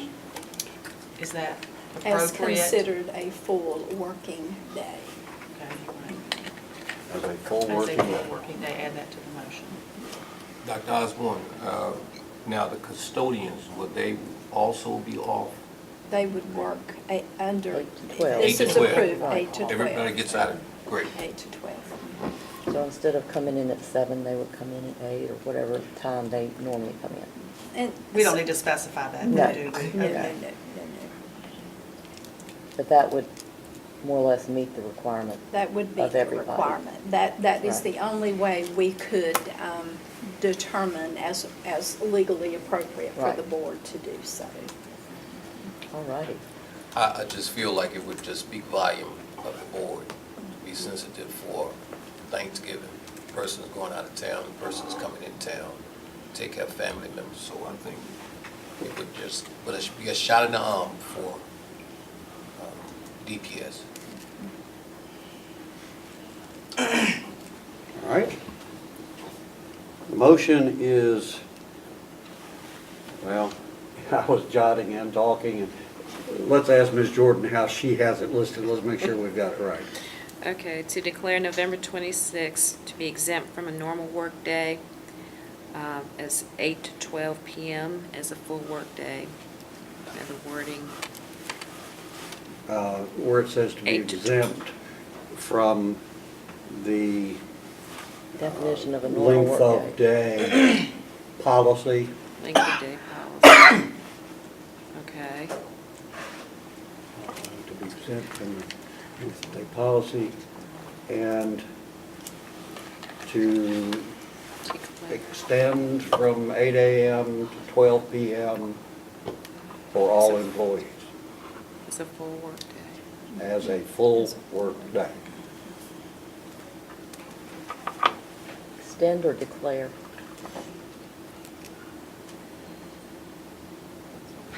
Declare that a full work day for that one particular day for all employees will be 8 to noon. Okay? You see how to get that in Okay, there, Ms. so Gordon? declare, okay. I think what you meant is to extend it to all employees, but it didn't come out that way. That's entirely possible. Okay. Okay. All right, Okay, let's I'll print read it it up. back again, make sure we've got what we want. Okay. To declare November 26th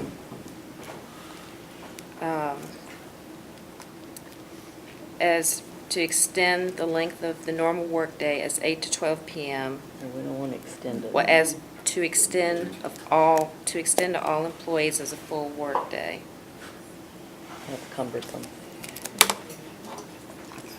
To declare November 26th To be exempt to be 8 to exempt 12. from the length From of, the hyphenated length Of- of day length of day. policy.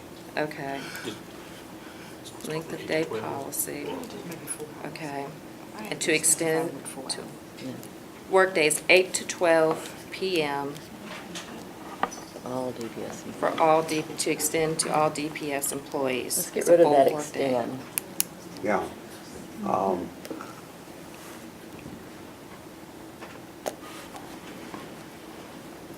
So not to All right, extend. let's see. After, after the part about the policy, comma, with work hours of 8 a.m. to 12 noon, Closing time of noon. constituting a full day for all DPS. full-time All DPS. or just all employees? All. You're talking about all employees? All employees. It's better to say at closing time of noon. That makes it so much simpler, just to What? say that there's a closing time no later than noon. Because if they're coming in, you said some come in at 7. Well, I mean, it wouldn't necessarily. I mean, And some are are we saying they're gonna afternoon. work 7 to noon, or are they gonna work 8 to noon? Sooner. They work 8 to You noon You under need this time for one. that, right? See, Is some that of what them we come in want? at 3 or at 4 and So it wouldn't necessarily run afoul of that. Okay. Is it better to say they have a closing time of noon? Yeah, that's what I just think too. I think Instead of that's- saying the 8 a.m. time, just Right. closing. Yeah, closing time of noon. closing at noon.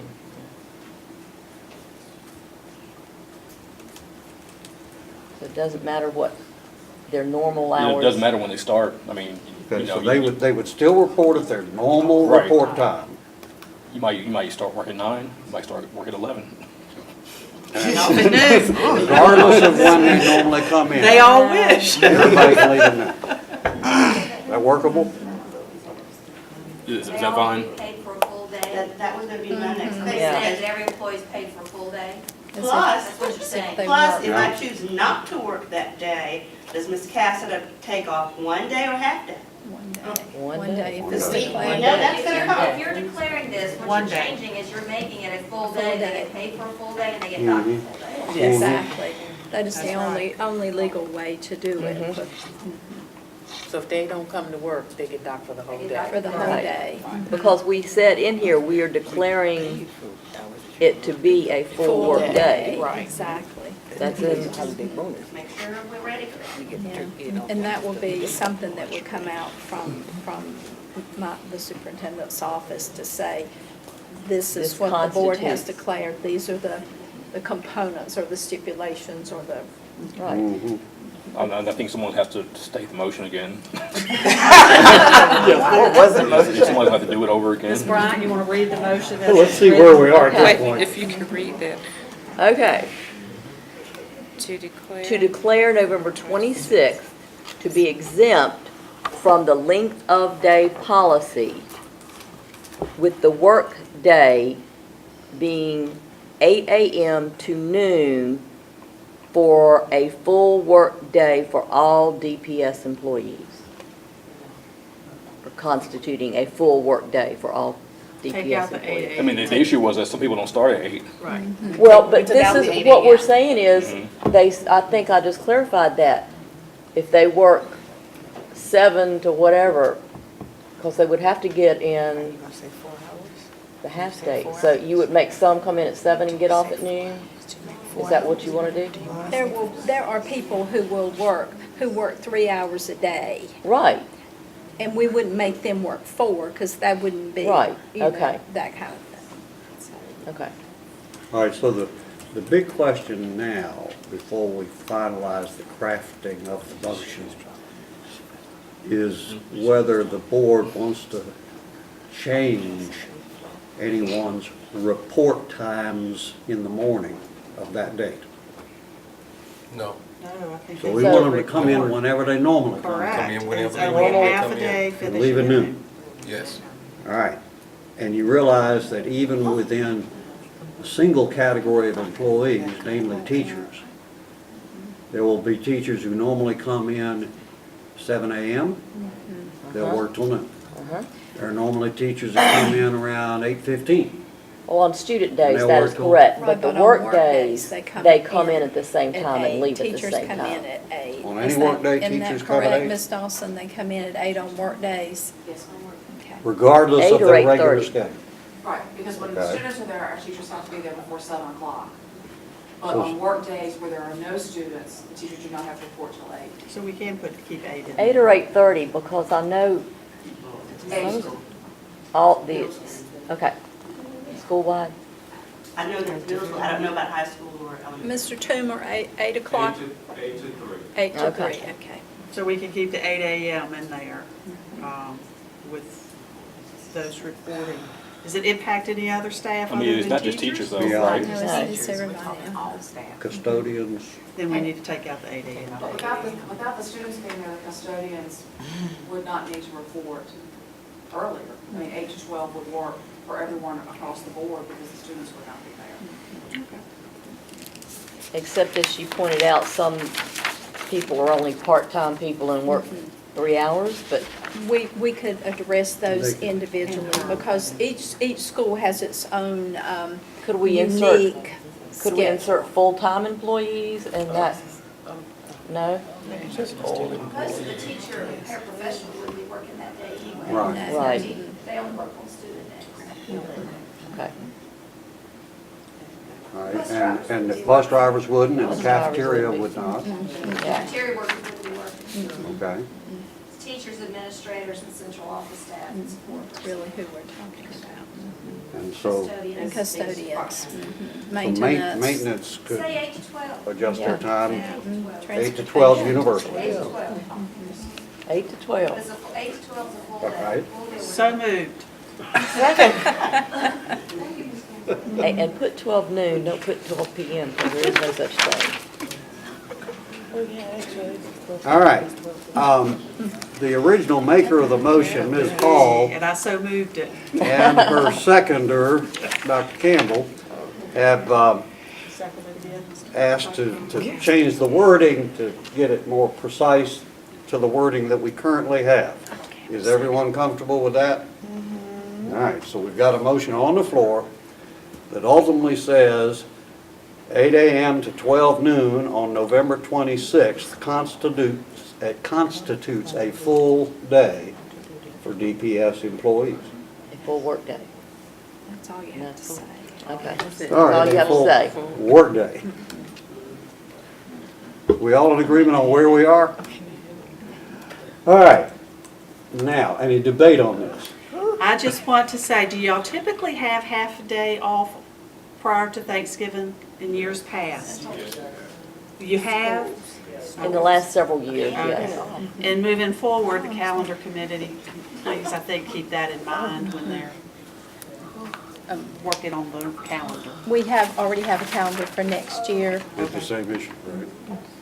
Yes. Same issue for next year? But what we talked about in teacher superintendent is to make sure that the calendar committee revisits the calendar in time for the board to make an adjustment.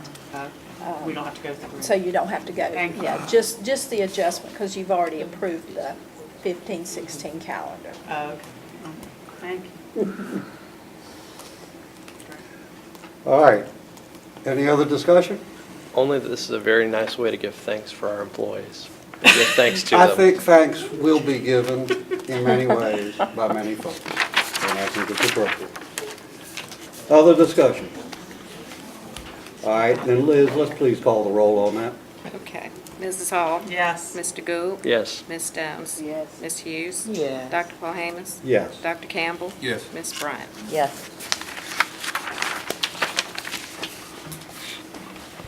All right. There's something else coming up. Administrative appointments. All right, Dr. Osborne. Thank you, Dr. Polhamus.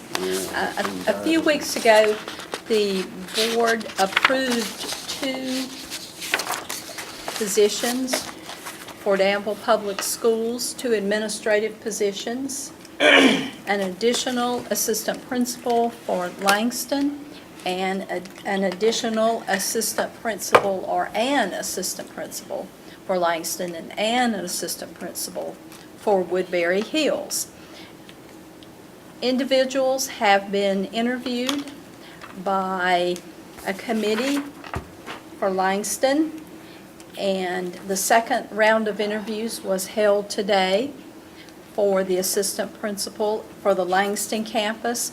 We will have a recommendation for the school board at its meeting on November the 17th, after references have been checked and an agreement with the selected individual has been made. Tonight, I am presenting to the board for consideration and approval an individual for the assistant principalship at Woodbury Hills Elementary. This individual has been identified by his peers as both honest and ethical, very optimistic, and wonderful with students.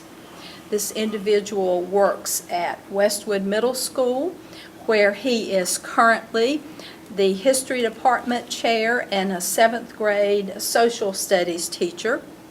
He has a bachelor in education from Edinburgh University of Pennsylvania and a master's of education from Regent University, Virginia Beach, with a major in educational leadership and administration and supervision. Highly recommend to you Mr. Thomas Tackus tonight. We are very pleased to be able to recommend him. He was interviewed by a group of administrators. He was also interviewed by the fairly new principal, Dr. Andrews of Woodbury Hills Elementary School, and the recommendation is unanimous from the committee. Very good. You've heard the recommendation from the superintendent for the appointment of Thomas Tackus as the assistant principal at Woodbury Hills Elementary. What is your pleasure? Mr. Chair, I move we approve the Second. recommended appointment. Second. All right, we have a motion from Ms. Hall with a second from Dr. Campbell to approve the recommendation. Any discussion? All right, then let's call the roll, please. Dr. Paul Hamus? Yes. Dr. Campbell? Yes. Ms. Bryant? Yes. Mrs. Hall? Yes. Mr. Gould? Yes. Ms. Jones? Yes. Ms. Hughes? Yes. Very good. Is Mr. Tackus here? Yes, Mr. Tackus is here. If he would stand with his lovely wife.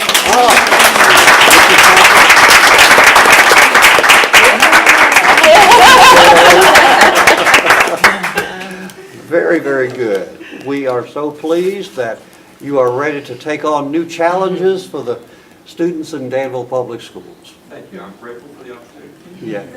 Sad for Westwood, but happy for Woodbury. When will you be reporting, or have you already reported? I have not reported, and I'm not sure when. Oh, okay, I guess we had to approve it first, that's right. I do know he's been there and met some of the people. Okay. As a point of interest, the custodian gives you very high marks. That's great. And you got to get in good with those custodians. Most Certainly, definitely. Westwood's loss is Woodbury's gain. Yeah. Very good. Well, unless someone knows of some action that I have overlooked, I believe we're ready to go to our closing comments. Anyone have something else? All right, then we will start with Mr. Spencer. I don't have any comments. All right, then we'll move to Dr. Osborne. I do have comments. I have two things.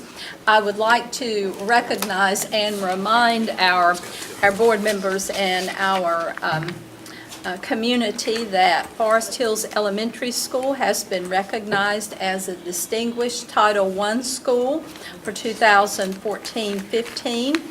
This means that Forest Hills has met all state and federal accountability requirements for 2 consecutive years for achieving average reading and mathematics rate at a pass rate of 60 percentile or higher.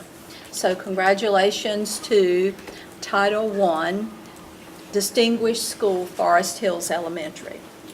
And then the second item, tonight board members received recognition for the work they do for board member development. One of those pieces of information that's required for all board members is knowledge of the law and code.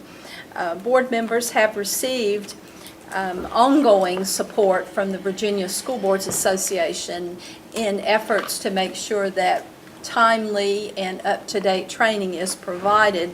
And one of those new pieces of information to assist board members in understanding FOIA, as it's called, the Freedom of Information Act, is a new document called the Guide for School Board Members and School Administrators about understanding FOIA, is in each board member's and in the administrative staff's folder for tonight. It is, I would like to say, it's a quick and easy way of understanding what's information that is public. It is not a quick and easy way. It's a thick document, but it is required reading and understanding by all public officials, including school board members. Thank you. Ms. Hughes? I think everyone's heard me talk enough for tonight. Congratulations, and we do appreciate all educators every week of the year, and thank you very much for what you do. Ms. Jones? Ditto. Okay. And also, I'd like to say, back in October, I think it was October the 20th through the 24th was Bus Safety Week or something like that. And I can't remember if it was the 23rd or the 24th, but the morning of either the 23rd or the 24th, I had my mother to make honey bun cake and took it to all the drivers. And they were very appreciative of, they said they think, well, not all of them, some of them said that they think that sometimes people forget that they're there. So just to mingle with them at 8:30 in the morning after I had worked third shift on my job, it was interesting because they were very appreciative. So I just wanted to make that note. And otherwise, I did over Ms. Hughes. Dr. Campbell? I want to say that we're thankful for the community support.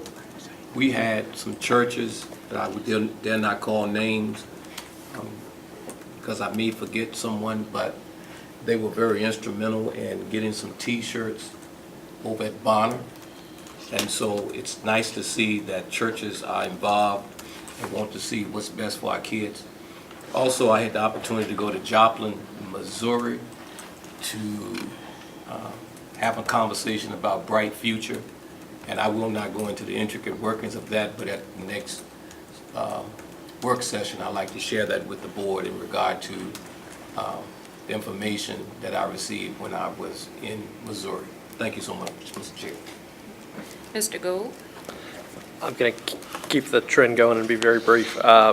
Just two things. Want to wish the best of luck to our GW Eagles tomorrow night going to Martinsville, shooting for an undefeated regular season. They're 9-0 right now. And also at one of our meetings last month, we had a copy of the latest issue of the Chatterbox included in our packets, and it was, as a Chatterbox alum, it was great to read the latest issue and see just what fantastic work product our students produce. And that's going to be it. Mrs. Hall? I'll keep my comments brief as well. I enjoy the Chatterbox as well. I'd love to also see Uwante's, their publication. I think they have recently won an award. Welcome. Thank you, Mr. Takis, for accepting this position, and we look forward to great things from Woodbury. And I echo all the other sentiments my board colleagues have offered tonight. Thank you. Ms. Bryant?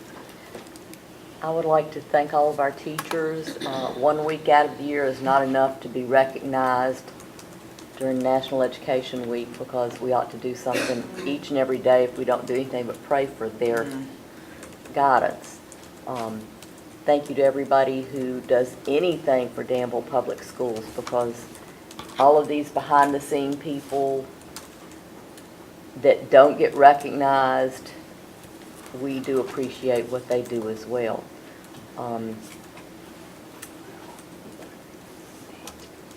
And as a former classroom teacher, I just want to thank anybody that helps those classroom teachers do what they do on a daily basis, because most of those support people do not get mentioned at all, and they really, really do need that. And welcome to the realm of administrators. We appreciate you tackling this new position. And I hope everybody has a wonderful Thanksgiving holiday, because we don't see anybody again before then, do we? Do we? The 17th. The 17th? Oh, okay. I was rushing my time away. Dr. Paul Hamus.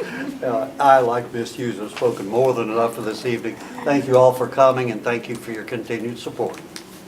I move that this meeting of the school board of the city of Danville, Virginia be recessed for 8 minutes. All right, we've got a second over there for Ms. Hughes.